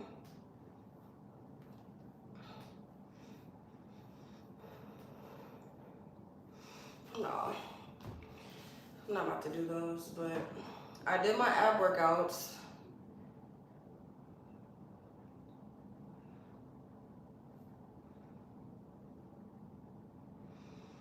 So that's good. I did my treadmill. Hey, I did my treadmill. I did my ab workouts. That's really all. I stretched. I can stretch again.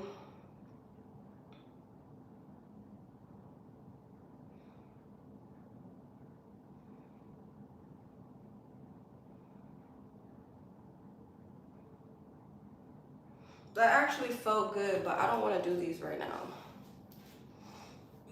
This feels good, but no, I don't want to do them. I should just suck it up. It's only gonna take 5 minutes to knock out 150 each arm.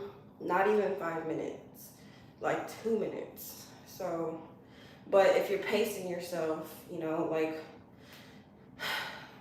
that will help you regulate your body more, then it'll take longer. That feels good, to be honest. You feel good now that I gave you a speech? That's what's up.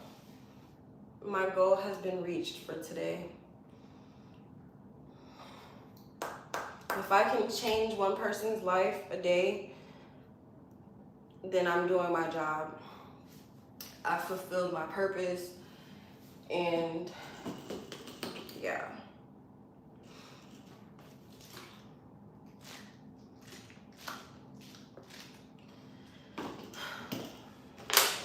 I should be doing these because my arms are fat. I got these big arms. My arms are slimming up, okay? I got these slim arms. Let's manifest here. Let's transmute the energy here. Yes, my arms are slimming up every time I exercise, every time I work out, every time I use barbells, my arms are slimming up. Yeah, so if you're new here, I work out to stay healthy and stay fit and to tone my body, you know, because I do have a little gut and some chubby arms, which I have a slim waist and slim arms. So I get that from working out, and I get that from maintaining my routine of working out every day.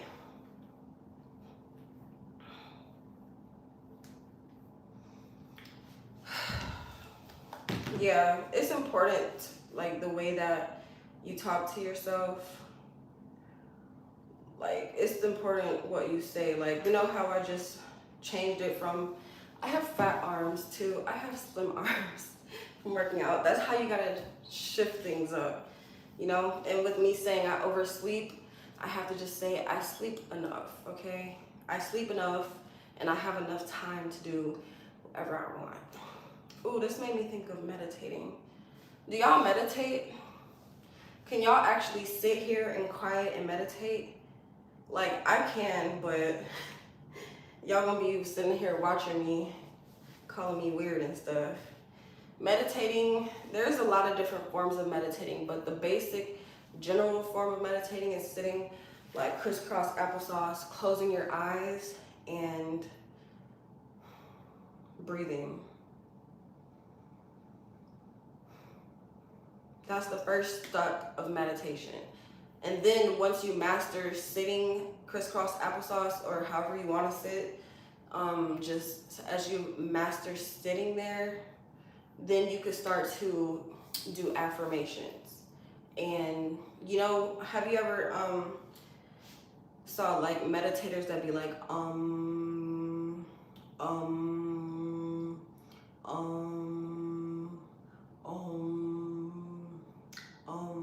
like it probably seems weird, but people actually do this shit. People actually sit there, and by you doing that's helping heal your body. So you could, after you master sitting in silence and closing your eyes, you can enforce affirmations like the affirmation. That's not an affirmation. What is that called? That's called a what is that called? It's called something, but instead of saying you can say an I am affirmation. So you can literally sit here and meditate on the I am rich affirmation. I just gravitate towards money affirmations. So you can sit here and be like, I am rich. I am rich. I am rich. I am rich. I am rich. I am rich. Okay? And then as you start saying that, the next step, the third step, is going to be to create visuals in your head. That's why I said it's different forms of meditation, because some people like to sit and meditate. Oh, it's a mantra. Thank you so much. Some people like to sit and meditate with no visuals in their head to like clear their mind of all visuals and calm their mind down. Some people like to meditate and visualize things, envision things. Some people like to sit and meditate and envision things. Some people like to sit and meditate and clear their brain of things. So after you master sitting in silence, you can practice your mantra / affirmation, and then you can practice your visualization. Either if you want a clear vision, a blank vision, or a visual of you performing the affirmation. So like I said, the affirmation was I am rich. So I can sit here like close my eyes, I am rich, I am rich.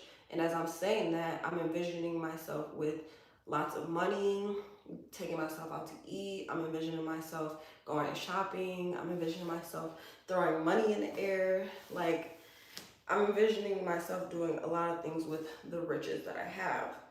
So that's a good way to meditate. And you don't have to say the mantra or the affirmation out loud. You can say it in your head. Like, say it in your head. Pick an affirmation. If you don't have one, you can just use the I am rich affirmation. So say it in your head with me. I am rich. Now say it in your head.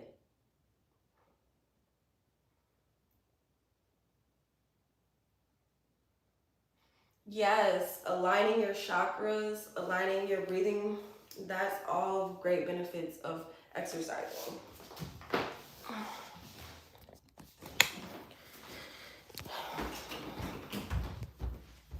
My phone out 1%. I had to run to my charger because that bitch would have turned off on y'all. And I would have been like, fuck. Anyways, I completed my workout and everything. I was just starting to talk about meditation. But yeah, some people like quiet meditation, which I love quiet meditation right now since I'm always overstimulated with like the phone screen and music and sounds and stuff. So I definitely love to meditate without all of that. Turn that shit the fuck off. Be quiet. Shut the fuck up. It's quiet time. We're playing the quiet game. That's what I feel like when I'm meditating. It's the quiet game, everyone. Hey, Sean. Hey, LJ. Hey, Brazy. Thank you so much with the word mantra. I feel like that's exactly what I got on live to learn again, to be reinforced in my head is the word mantra, because thank you, studio. I love you. Thank you, Jim. Oh yeah, my water's in there. I was trying to like My soul brought this up to me like the other day, trying to remind me of another word for affirmation, but I didn't even like think much about it. So I like disregarded it, but that's exactly what my soul was trying to tell me, was that affirmations are also mantras.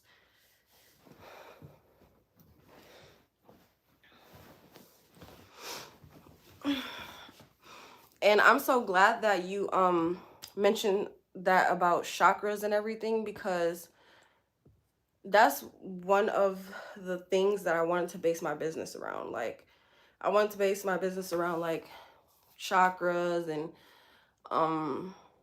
meditation and miracles and crystals and around the moon phase. Like, these are all like things that I'm interested in. So I wanted to base my business around that and like create things that represent those things. So maybe I should start making chakra bracelets, like colors based off of the chakras. Who knows the chakras? He said I'm good at being quiet. The chakras are I the chakras are the root chakra, the solar plexus chakra, the sacral chakra, the heart chakra, the throat chakra, the third eye chakra, and the crown chakra. I literally studied these, and I literally need to keep studying them because life is a forever evolution, and it's just good to keep on like rinsing and repeating what you teach yourself. So I got into moon cycles, I got into chakras, I got into crystals, I got into witchery. I'm interested in like herbal healing. Um I'm just interested in those type of things. So I'm sure that when I get on here and present myself, that y'all can see that. Y'all can kind of see what I'm interested in. That's why, hence my name is Mrs. Miracles. You know, if you know, you know. Speaking of chakras, this is another thing that I got into. Thanks for the 100 gift. Thanks for the floating heart. I got into frequencies. That's how I taught, like, before I learned all this shit, I swear, I taught myself what frequencies are, and I taught myself what the law of attraction was. And I told myself that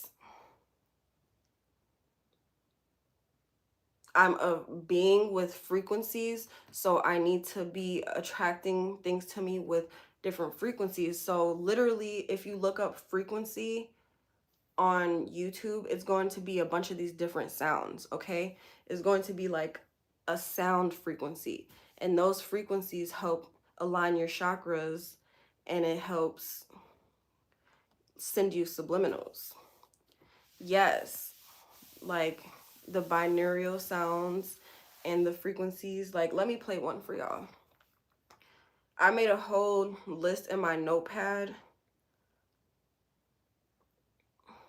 with these sounds. So my favorite one is obviously going to be the money frequency, okay?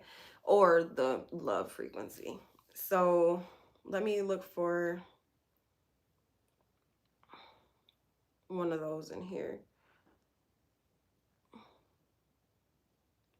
Oh, I got the order wrong. It's root chakra, sacral chakra, solar plexus chakra, heart chakra, throat chakra, third eye, crown chakra. So I always mix up the sacral chakra and the solar plexus chakra. But yeah, y'all see how many ideas I get? Like, I get so many. Where's my lip gloss?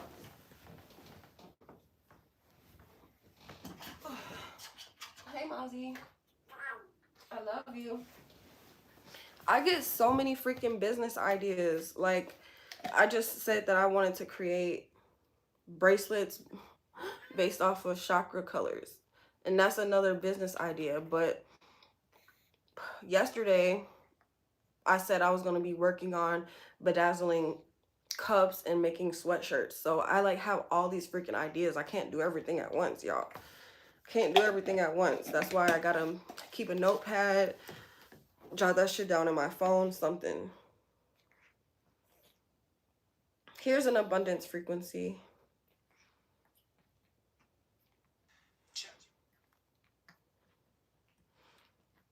And these frequencies are also good to listen to while you meditate.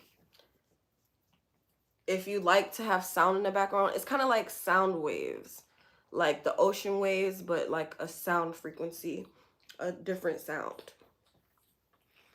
So here's one that I have listened to before.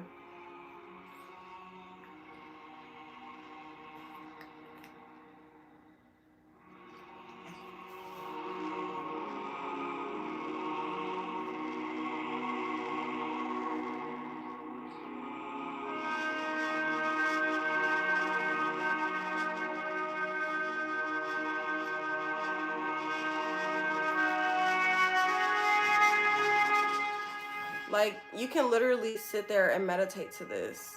It's so calming and relaxing. You can even like put it on while you go to sleep. And here's my favorite one that has helped me bring in a lot of money. I need to actually play it again. I like to play it when I'm cleaning up or when I'm falling asleep or when I'm working on something and I just want like some background noise. So this is my favorite one.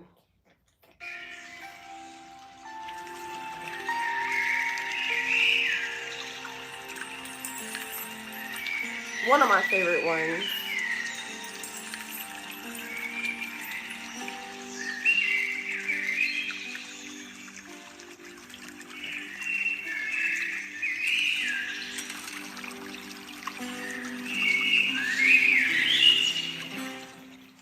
But that one is a little more like noisy because of the birds in the background.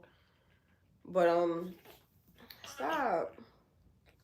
But yeah, they have other frequencies. Like I saved a God frequency, I saved a universe frequency, I saved a health frequency, I saved a frequency to clear out bad energy, I saved a frequency to improve your brain power, an abundance frequency, evil eye protection frequency, third eye frequency, crown chakra frequency, heart chakra frequency.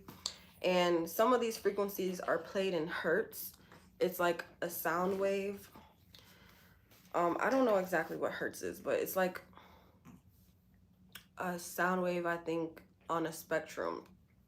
Let me look up what hertz is.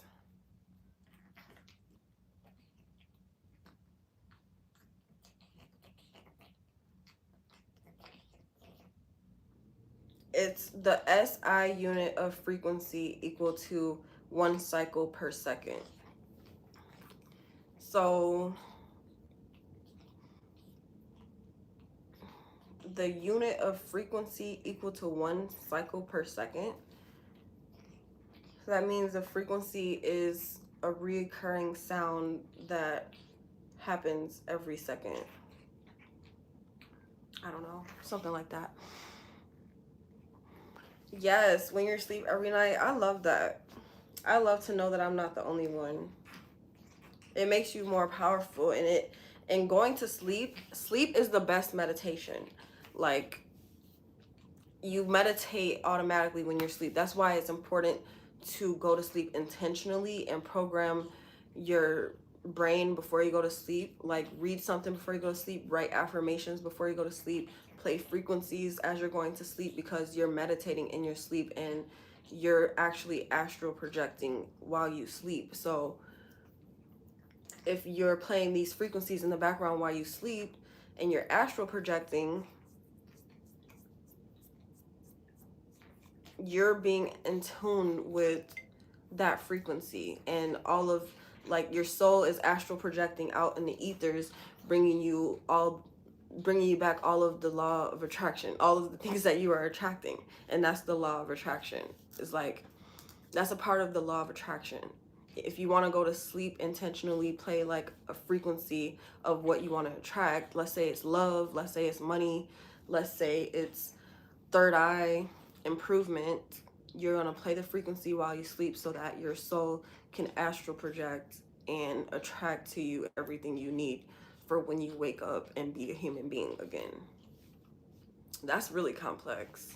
That's really like interesting and fun to think about. Like you can really play like this. The world is your playground. You can really play with this stuff. But there's so many things, like so many magical things, so many metaphysical things, so many things that make up this world, like, and it's on a spiritual level. Like everything is spiritual. It just is on a deeper level, like, than just the basic five senses. Yeah, that's what I have to say. So basically what I want you to take from this, starting from the beginning of my workout, is to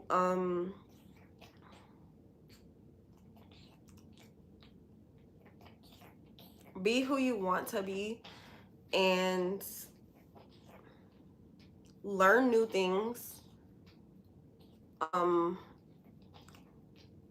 incorporate the law of attraction into your life more so that you could be successful in whatever it is you want to do.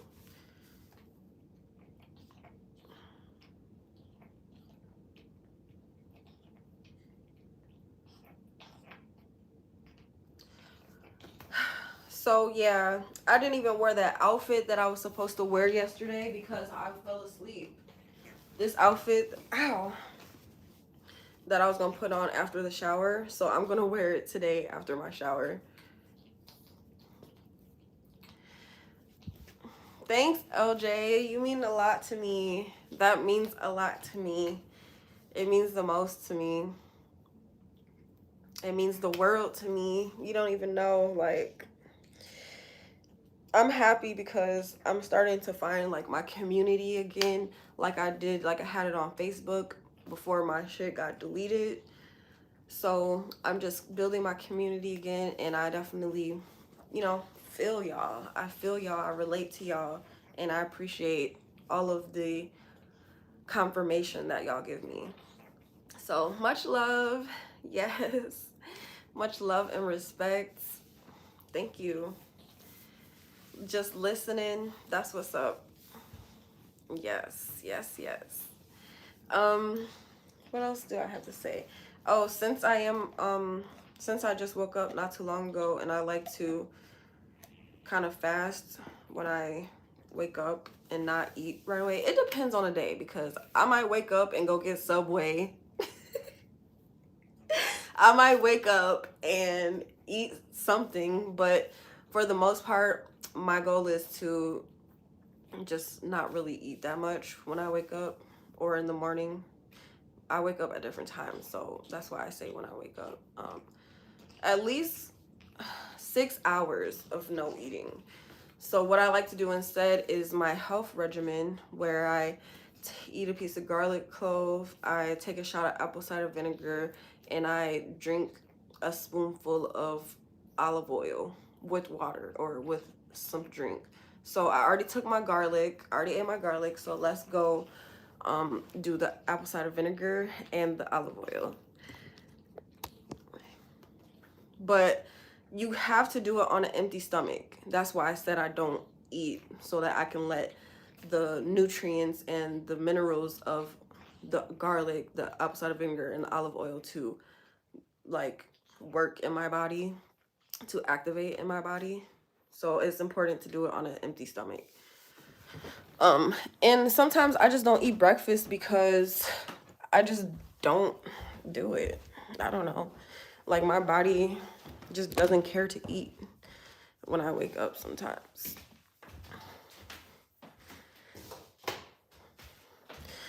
But if I do go get Subway, don't be surprised if I'm on live.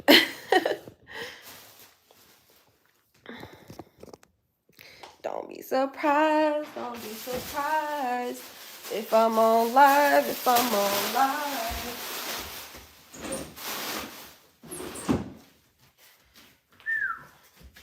All right, so for the apple cider vinegar, I got this stuff out. Dang, I want to make a fruit salad, but I'm trying to do this on an empty stomach. So I'll eat a fruit salad later in about whatever, I don't know, hour or two. So the apple cider vinegar is right here. Right where, girly? Wait, I don't have apple cider vinegar? Okay, here's the olive oil. I know I got that. I'm speaking. I'm thinking of the last house I was just living in. I had apple cider vinegar there. Never mind, I got apple cider vinegar here too. Apple cider vinegar. They say you're supposed to get with the mother. I don't know what that means, but I got it, so.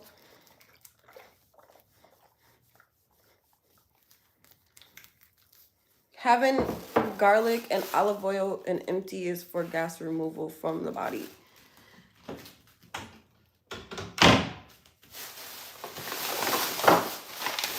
don't know what that is. Gas removal? I heard, well, while I'm doing it, is because garlic helps improve the immune system. Apple cider vinegar helps cleanse the body. Olive oil helps lubricate. And what else does olive oil do? Olive oil is super, super good to ingest and like to have. To take. You know, I gotta keep doing research to reinform myself because I forget all this stuff. It's like so many things. You know, so much stuff to learn, so much stuff to be educated on. But here's shots of apple cider vinegar. Dress chains. I gotta get in the shower. Maybe I could take a quick shower and show y'all my outfit. I haven't opened this apple cider vinegar because I haven't been doing this part. I've only been taking the garlic, and I actually just started that recently again, like last month. Someone open this for me. Okay, I got it. Thanks for your help. Ooh, who's had apple cider vinegar before? I know if I can take them shots of liquor, I can take a shot of apple cider vinegar. What I did like last year was make shots of turmeric and vinegar, turmeric and ginger with pineapple. I mixed it with pineapple. Easier for me to take. So I should do that again. But cheers to health. Cheers to wealth. Cheers to immunity and vitality. It's sour. It's sour. Oh, sugar, honey, iced tea. Sugar, honey, iced tea. It's sour, y'all. It's kind of good, though. I like it. But apple cider vinegar is good to use and make salad dressing. And I heard apple cider vinegar was good also to slim body fat. So we got that, and the reason why I haven't been doing this is because when I first tried to do it, I took everything together and I threw up. So I tried to mix, I think what got me is I tried to mix the olive oil with the apple cider vinegar, and that didn't go well. I threw it up. I ate a piece of garlic, and then I mixed the apple cider vinegar with the olive oil, and I took that shot right after I ate the garlic. So it was like everything was just happening at once, and I just threw up. So separate it, you know, do it like 20, 30 minutes apart of each other. So I ate the garlic before I started working out. I just took my apple cider vinegar shot. So In a little bit, I'm gonna do my olive oil. But I could reuse this.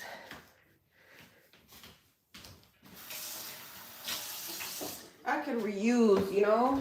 Reuse, reduce, recycle, renew, whatever you can think of. Whatever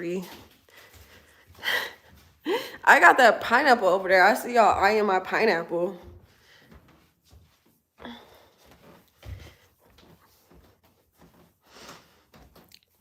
But one thing I am gonna do is smoke.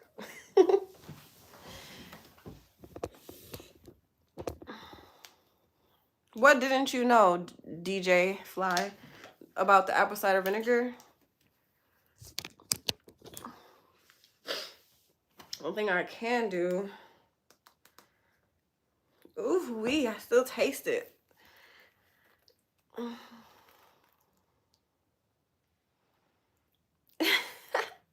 Yo, we made the Tiffany plate. We made the viral savory girl plate.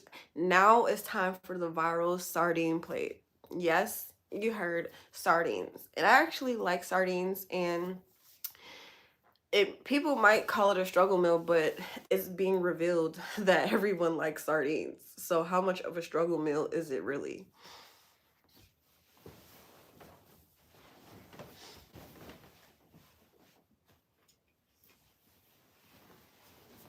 Yo, if you have to struggle, this is a mukbang channel. This is a vlog channel, mukbang, and inspirational message channel.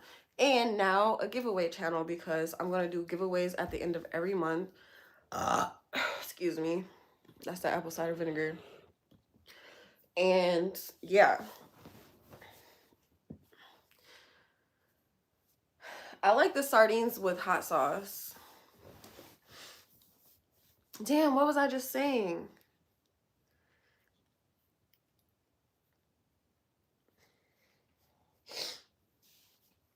So, am I going to do the sardine plate today? No, I'm going to make my beef stew today. Vegetable beef. And can't wait. Wait, am I going to make it today or tomorrow? I don't know. I think I should make it today because I'm going to the buffet on Saturday. So I kind of got to spread those far apart as much as possible so that it'll make sense.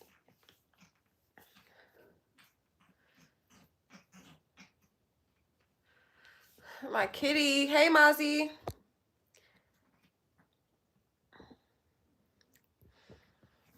Hot sauce with sardines is so freaking good.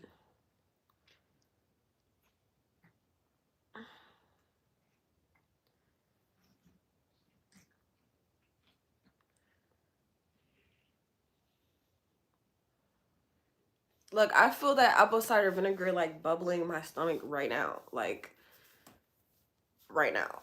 It's bubbling. Like, I think that's what made me throw up. But mixing it with the olive oil, no. That's especially what made me throw up. Hopefully it just don't make me throw up. Because I kind of feel that. That's why my stomach is bubbling. That's why I said my stomach's bubbly. I kind of, apple cider vinegar makes me throw up.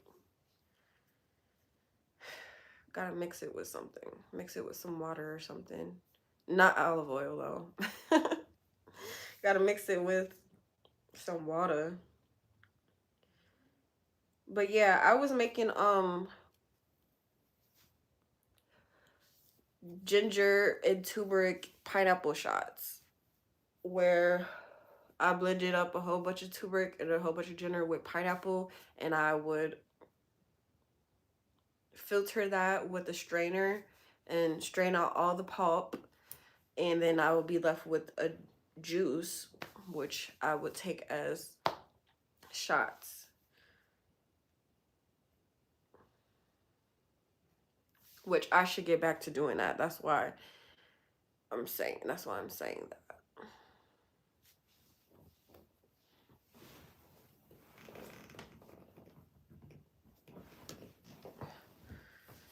Hi. Raw honey. I never tried that. Hi, Bobby. I've been doing amazing, my king.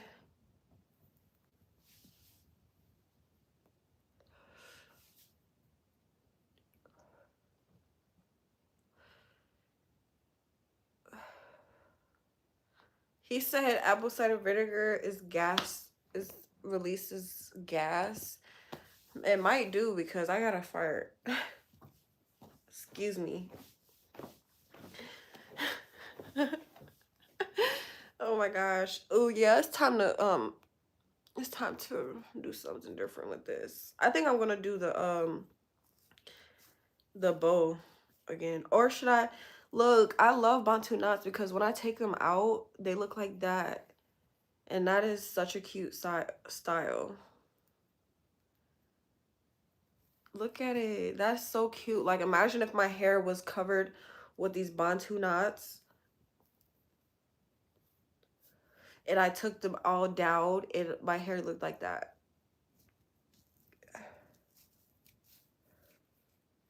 That's one of my favorite styles to do. I should have done that. Dang it. I could still do it. Do the rest of my hair in Bantu knots. But I would have to let them sit for about 3-4 days to actually dry and activate. But yeah.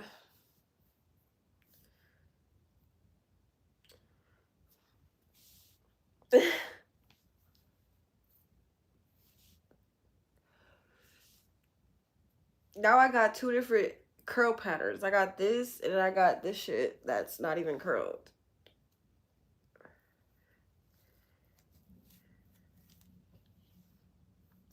Oh my gosh. They're just so bouncy. Oh, excuse me. Yeah. The apple cider vinegar just came back up. What in the world? Hold on. Please don't throw up. Oh, shit.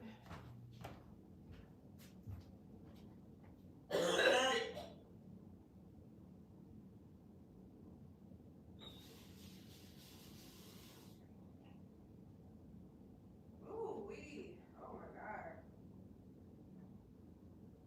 Okay. Why do I feel like this?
Gross.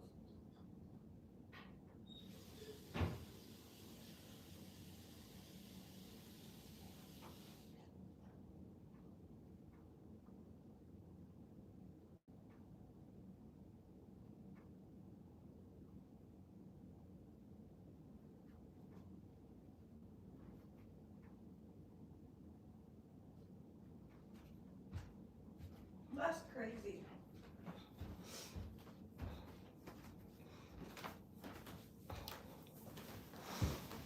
Excuse me, but that shit did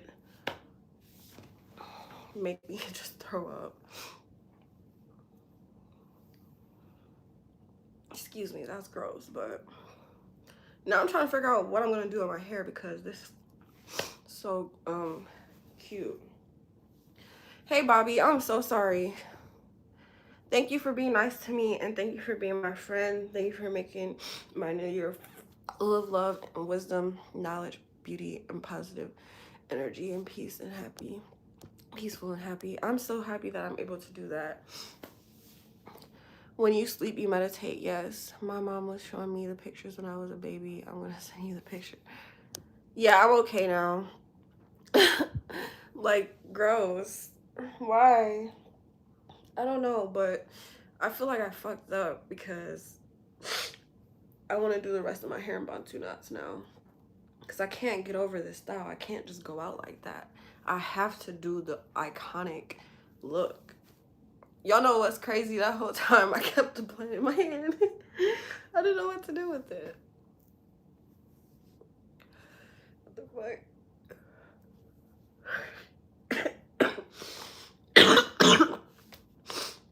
So yeah, I'm gonna just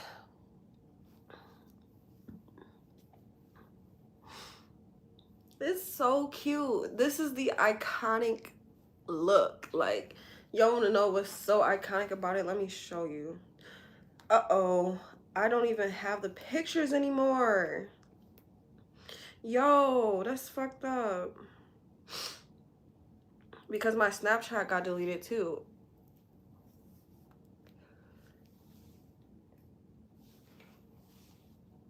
Let me see if I have the pictures saved at all. Like, oh my god, it was my favorite freaking look, bro. I knew I was gonna be mad about it eventually. At first, I didn't care about my sound getting deleted. I was just like, whatever.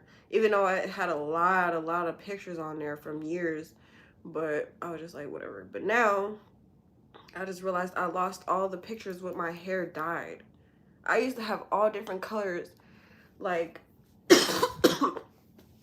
all different color hair. But my favorite was this pink and orange hair that I had. Like, that whole part of my identity is erased. Like, my history is erased. That's crazy as fuck, bro. I don't have the pictures saved in my phone or nothing. That whole part of my identity just wiped off the existence of the earth. Wiped off the face of the earth.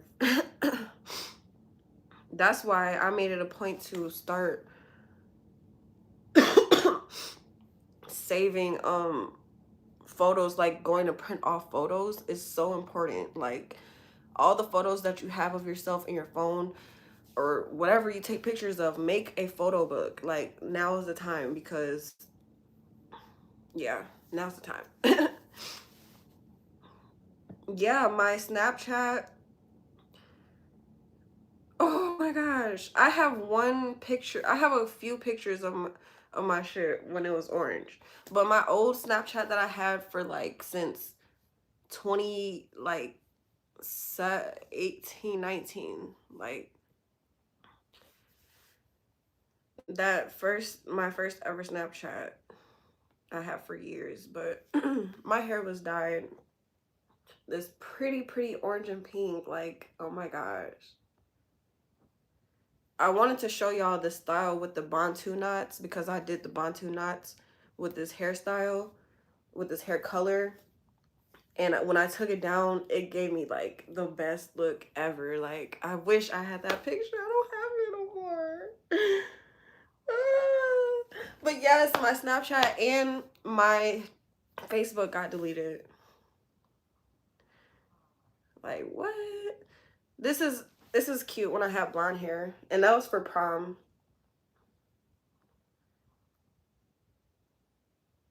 I did my own hair and everything.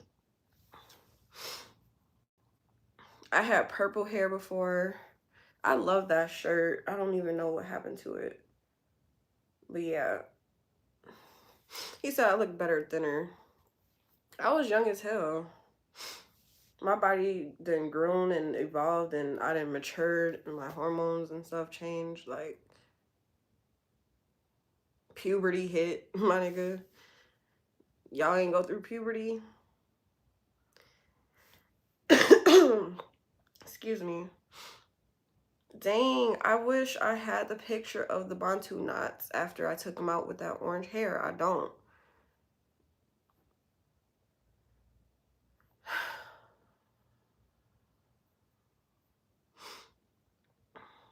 Here's the picture of some, I think these were Bantu knots. You can't really see it, but they were Bantu knots before, and then I took them out, and then the curl pattern was there.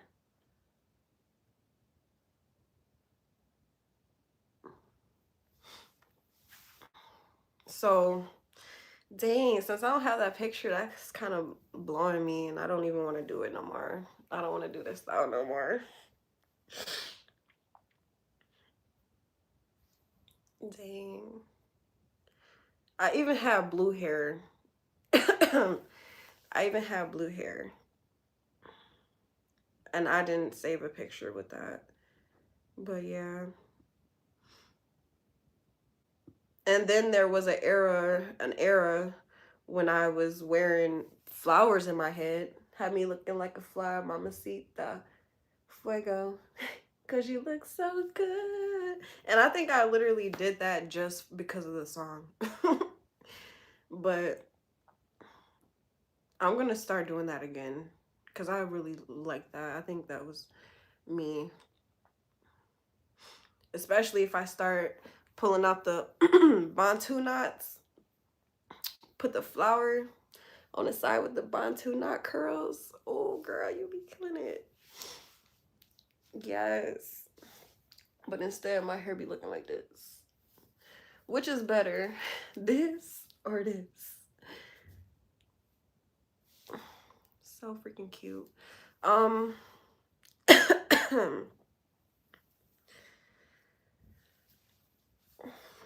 Yeah, if I do my hair in Bantu knots all the time, people are gonna be like, Kodak Black, Kodak Black, Kodak Black, all the time.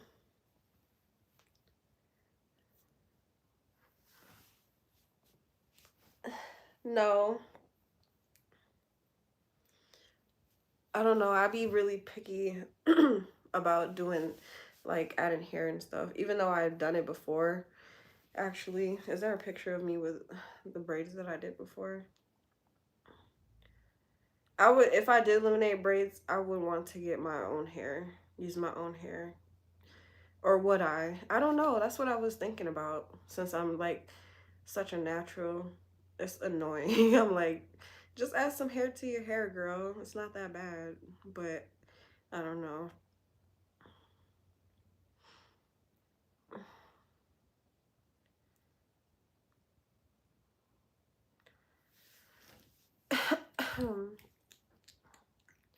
Lemonade braids. Oh, that's what's up.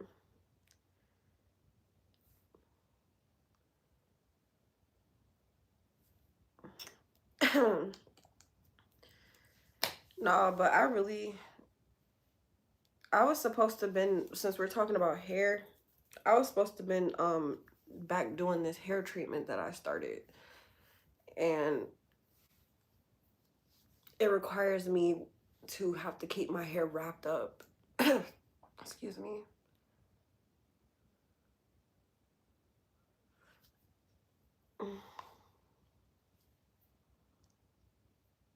You probably do take good pictures. You just gotta hold the camera right. And you gotta get into the feeling of it. Like you gotta feel like a model or something. You gotta know you look good. Thank you.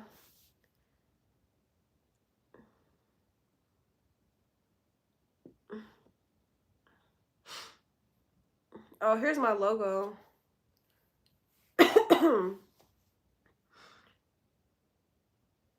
But yeah, that's what I was talking about. My hair treatment. So I won't be able to play in my hair anymore since I didn't know I did. Oh yeah, I do remember. I had to take some out because I made them too big. So I parted it. But I won't be able to play in my hair anymore. So should I just do Bantu knots for this last hairstyle and then do my hair treatment? Maybe. But I want to unravel this and show y'all what it looks like.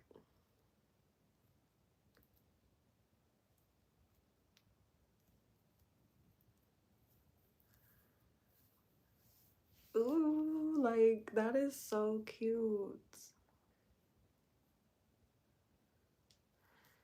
21 pounds, that's what's up.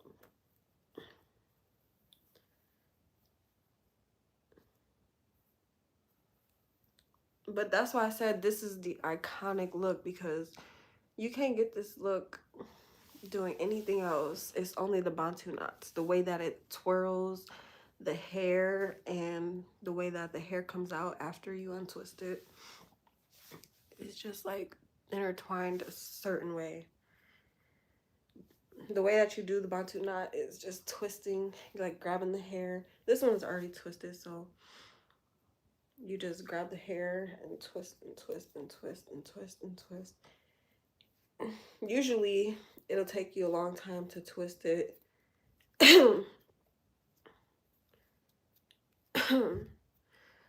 Hot rollers,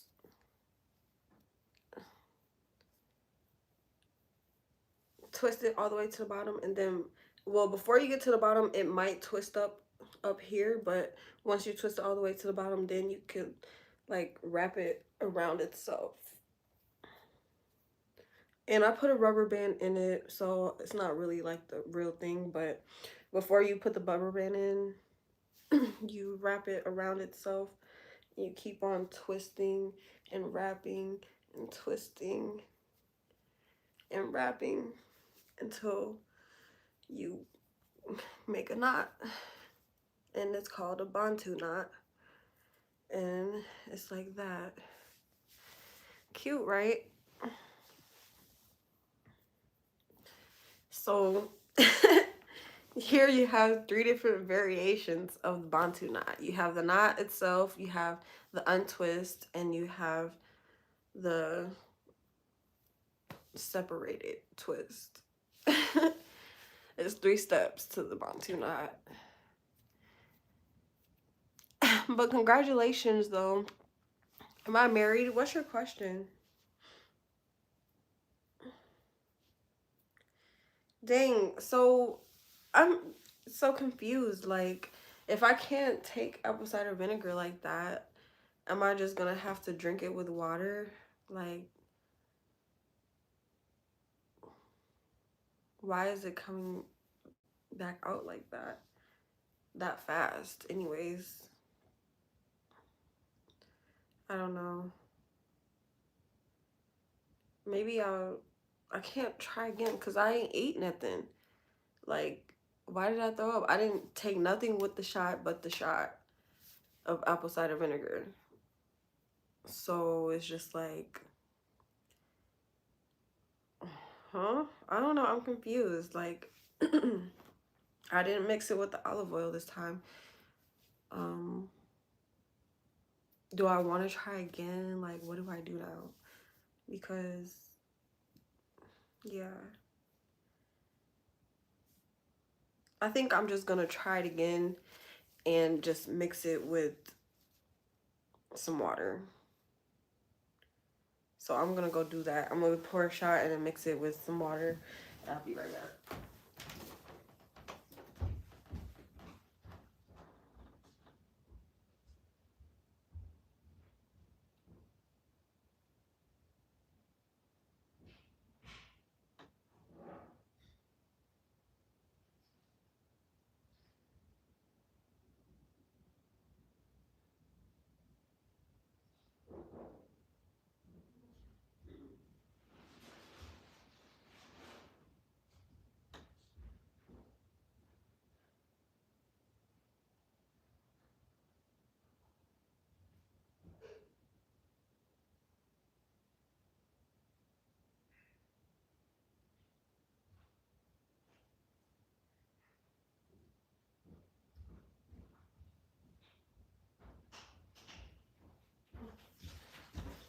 All right, here's the water with the apple cider vinegar in it.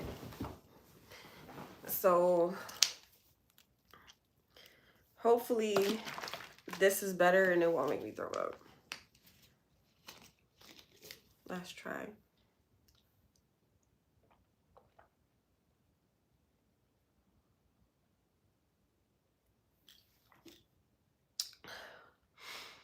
It kind of tastes like lemonade, like a weird lemonade.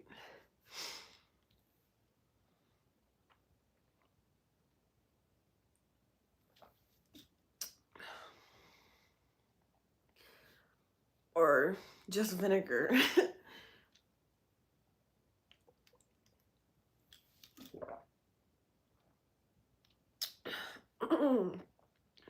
I don't know. Vinegar and lemonade are very different, but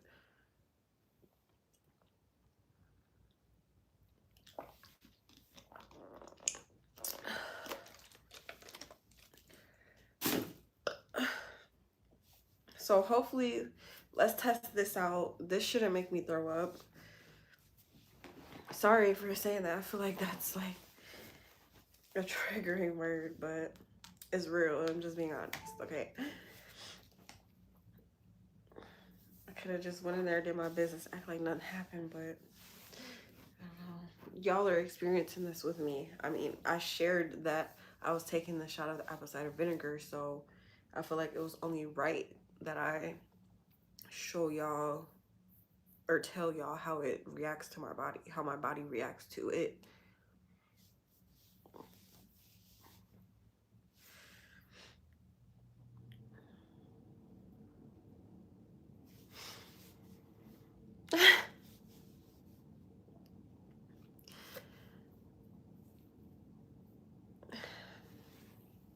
So this is like a new twist.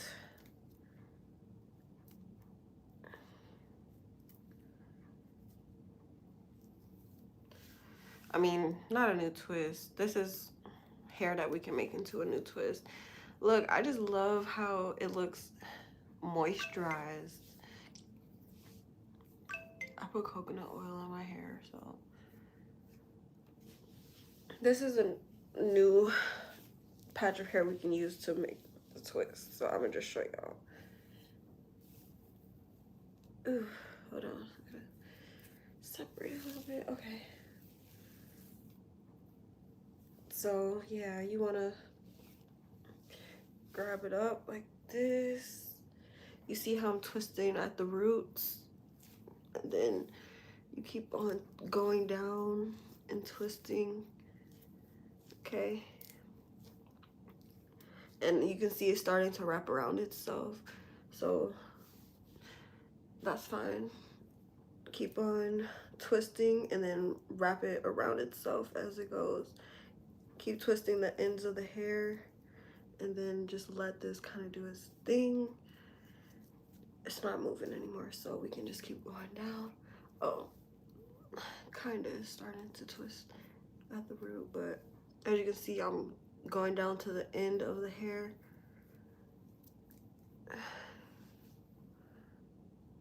And then I'm gonna force it to go around itself now, and then keep doing the end of the hair, and then we can wrap it around itself all the way.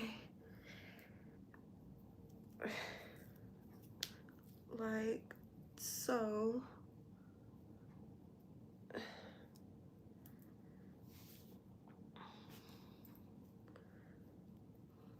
Yes, I make bracelets.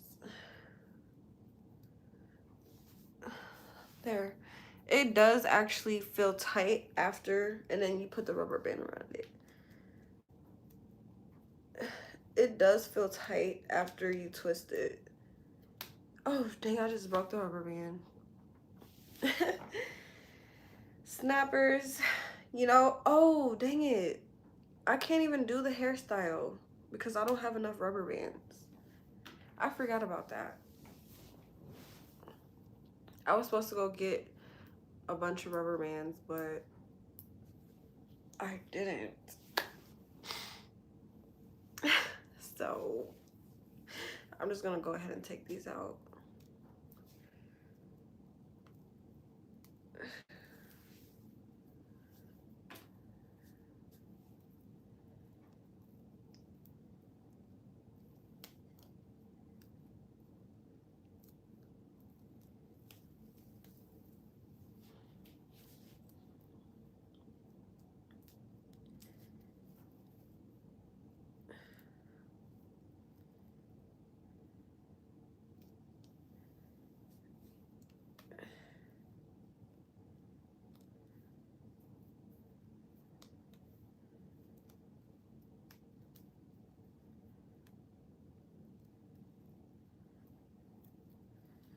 That's nice of you.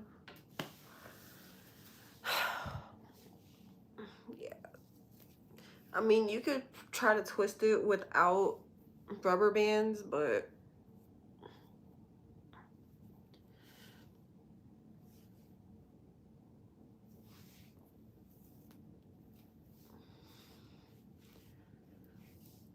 it won't, it might not stay.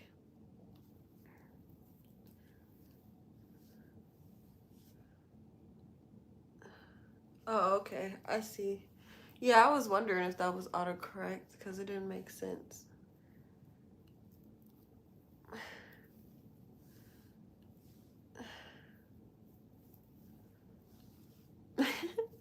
So that's how it looks when you take the twist apart and it creates this iconic look. So iconic. You can do anything with it too. You see, that's so cute. There are natural heatless curls. Like, so freaking cute.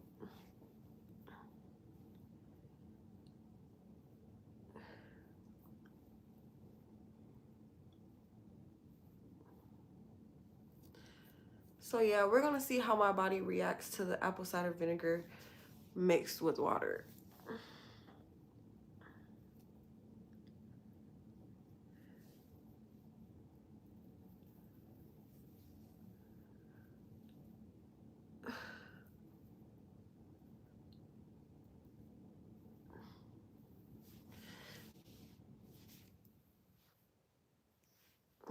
Heatless curls.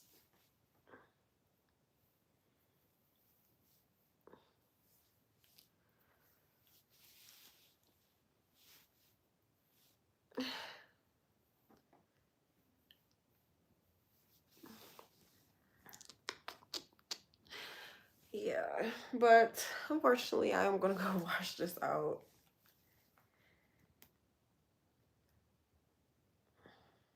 I need to take a picture.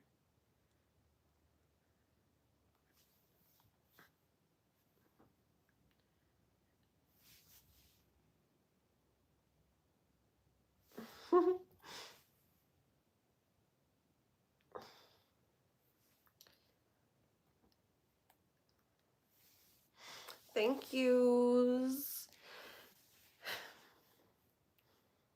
Yeah, well, I think I think I'm gonna go. Today y'all could expect, ooh, that felt good. Today y'all can expect a video, maybe another live, maybe am I cooking? Yeah, I'm cooking my beef vegetable soup. So yeah, y'all could see me later when I'm cooking. I'm excited. I have to figure out what to do because I still feel like a beginner cook. Oh, I'm not about to eat food right now. I'm gonna wait for like a couple hours, maybe more, but I'm definitely gonna be eating my beef stew later after I cook it. But I was just about to say, how do I cook it? I'm still a beginner. Let me go over the steps. I have to cut up the vegetables, and while I'm doing that, I'm going to cook the beef. And while that's going, I have some chicken broth that I made for the first time that I'm going to use in the stew as a base. So I'm going to, thank you. So I'm going to be heating that up on the side, the chicken broth for the soup. Even though I'm making like a beef vegetable soup, it's still like, it's going to be fine. It's just flavor, okay? It's just flavor. Because if I use just water, that's like gonna be plain, you know. That's why they use vegetable broth and beef broth and chicken broth, so that it could be added flavor. But by all means, if you use just water, you have to season that bitch. You have to season it up real good, like real good. They say if you ain't sneezing, it ain't seasoned. So you can go off of that reference, and you can go off of your heart, and you can go off of the taste of it. That sounds good, Brazy. Yeah, you can add my Snapchat. It's in the pinned message. So I went over the first couple steps. I have to cut the vegetables, cook the meat, heat up the broth, and then to the broth, I'm gonna add chopped tomatoes, and tomato paste. No, I don't know when I should add the tomato paste. I'm thinking that I should, after I cut the vegetables, I should like saute all the vegetables and add the tomato paste while I'm sauteing the vegetables. So by that time, when I get to sauteing the vegetables, the beef is going to be like cooked.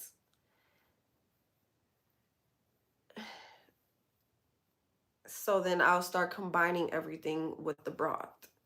So the broth is going and it's heating up. So we got the beef cooked. I think I saw a video of someone who like half cooked the beef. So it's gonna continue cooking once you put it into the broth, you know? If you know, you know. If you cook, you know.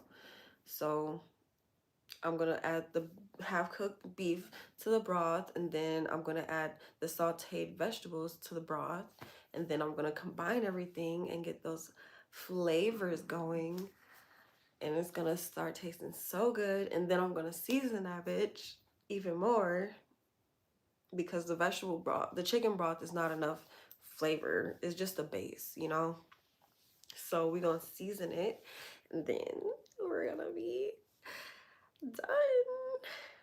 Let it cook for about 30 minutes to an hour, depending. Probably 30 minutes. An hour sounds too long, but depending on the vegetables, because I'm putting potatoes in there. So I'm putting potatoes, I'm putting green beans, I'm putting those chopped tomatoes, I'm putting what else did I get?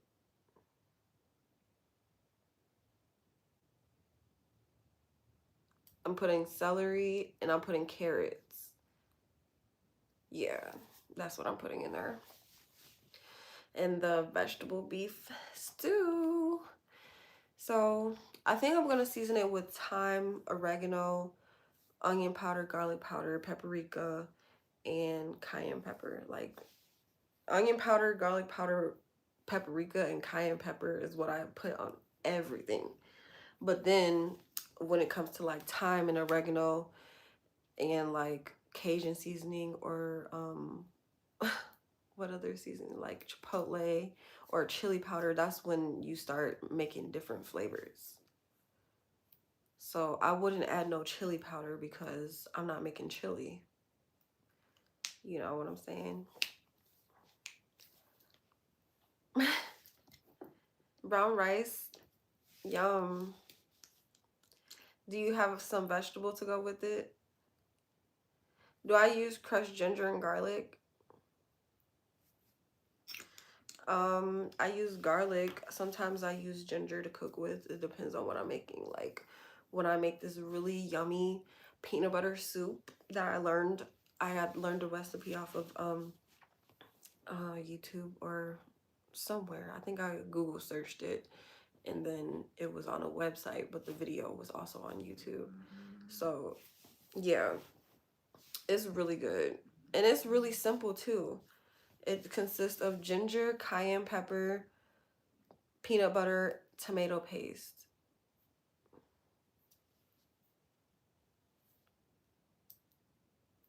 It's really simple and really, really good.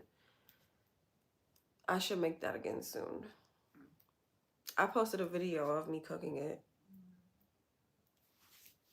West African peanut butter soup. But some mixed vegetables, yummy. I love talking about food. I'm such a foodie. I love food so much. I love looking forward to eating. That's why I can discipline myself, like, because I can have something to look forward to eating all the time. And I don't have to eat all the time. So,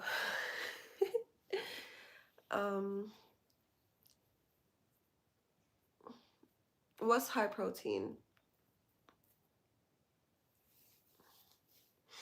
Yeah, I know y'all like this girl hair crazy. I know it is.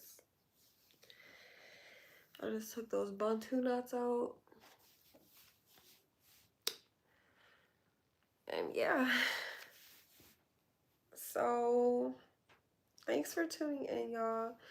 Oh my gosh, my stomach is starting to react to that apple cider vinegar again. Oh yeah, the peanut soup, yes, is high protein. And I also put chicken and sweet potatoes in it. Yo. Homemade is the cider vinegar is for me. I haven't had it in a while, and this is how my body's reacting to it.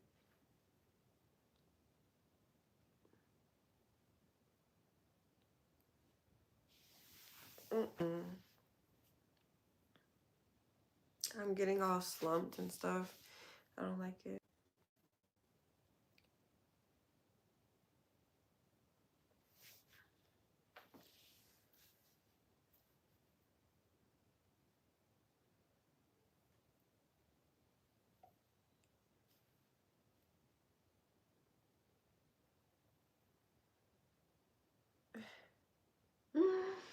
I'm so excited.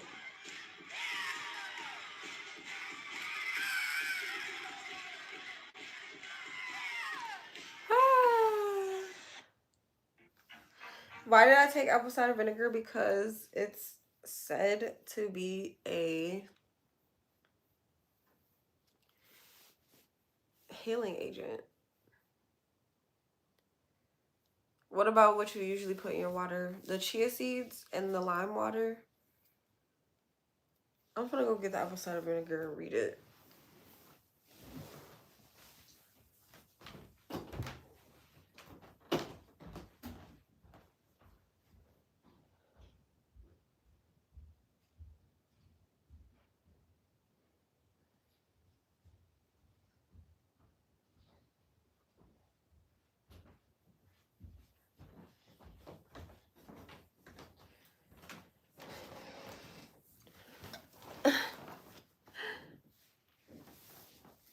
So, yeah, whew, this stuff is strong.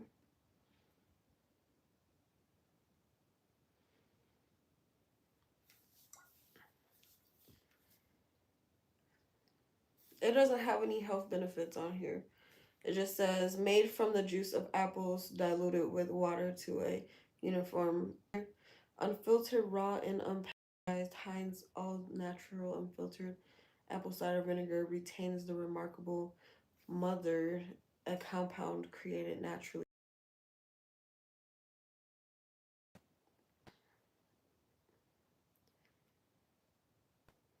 Wow. Wowzers. Yeah, the lime water, chia seeds, I had that for my workout. But I don't know, like, okay, since that didn't have any health benefits on it, let's look up the health benefits.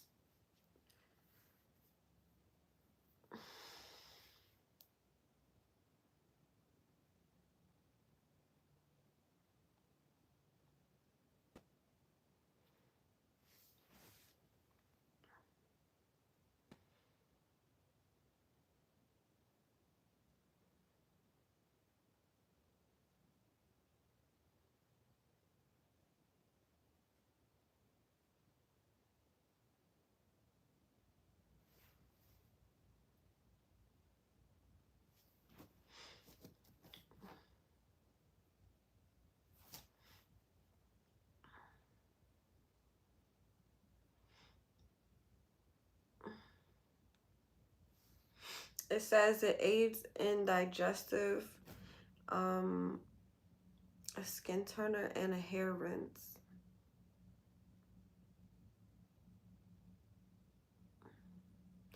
Oh, it says on here to mix in 1 to 2 tablespoons. Mix 1 to 2 tablespoons in water to protect teeth and throat.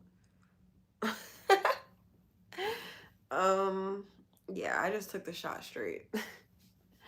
I just took the shot straight.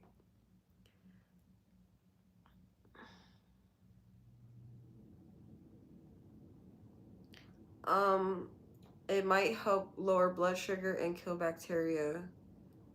It should always be diluted in water to prevent tooth enamel erosion and throat burns. Well, that explains it.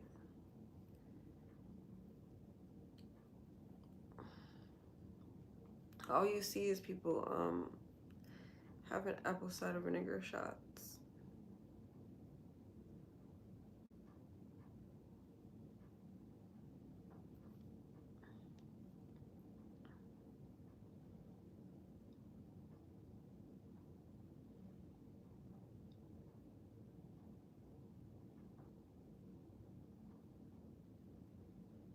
When people call you extra, just look them in their face and say, am I extra or are you basic? Be a blessing. Talked about, they see that we do that. Yes, it's so true that. Yes, we've been through it. Yes, we got pushed. Yes, see, baby, we've been ready on being nasty. But anyways, I'm going to go. Didn't I say that about like 5 times already?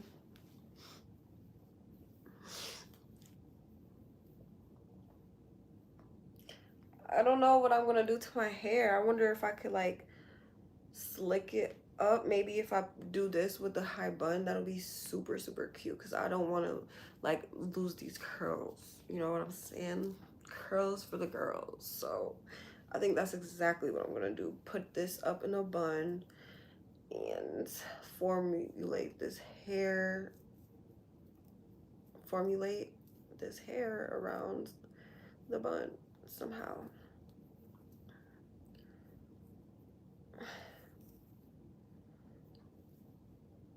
Yeah, that could stay there and that could stay there, and I can even go to the other side if I want to. Maybe I like that side better. Let's see.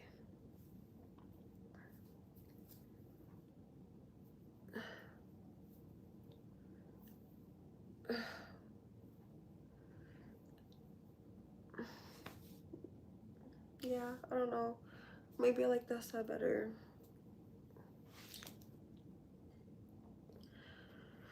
Okay.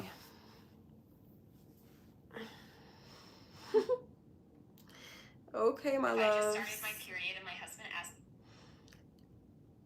I hope you have a fantastic day. And yeah, I'm just so super excited because I've been getting a lot of new ideas for products to put on my business. So take me through that, take me through there, take me through there, take me through there.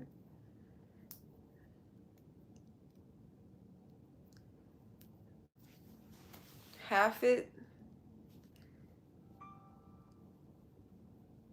You want me to do a middle part bust down? No, a middle part would not look right.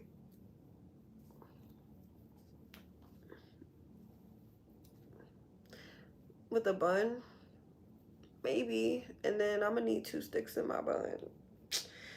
I'm gonna need some chopsticks to put in here. That'll be cute or something. That's kind of cute too.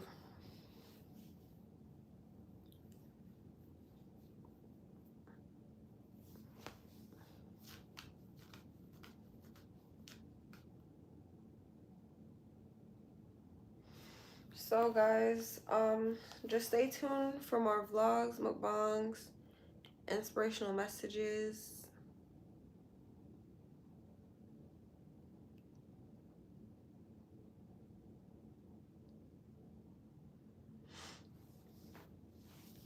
giveaways, and more products to come. Have an amazing rest of your day, like I said again. And I'll see y'all later when I'm making that beef stew, the vegetable beef stew. So bye. I love y'all. Remember that there's a miracle in everything. Thanks for the hearts. What business am I running? My online store. Click the link in the comment that says thank you so much. Click my missyricule.com link and you will see the business that I run and everything that I provide and that I have made this far. So I do work with vendors where I get products from them as well. So some of the things on there are from other suppliers. And I need to look into that again. So yeah, just a reminder for anyone that needs it. Alibaba and AliExpress are great places to look for vendors and to get bulk product. So if you're trying to run a business and you need supplies like for the low and bulk, go to Alibaba, AliExpress. Some things you can even find on Amazon in bulk for the low. So make sure you follow your business goals and, you know, follow all of your self-love goals, your health goals, all of that good stuff. Okay, y'all? See y'all in the next live.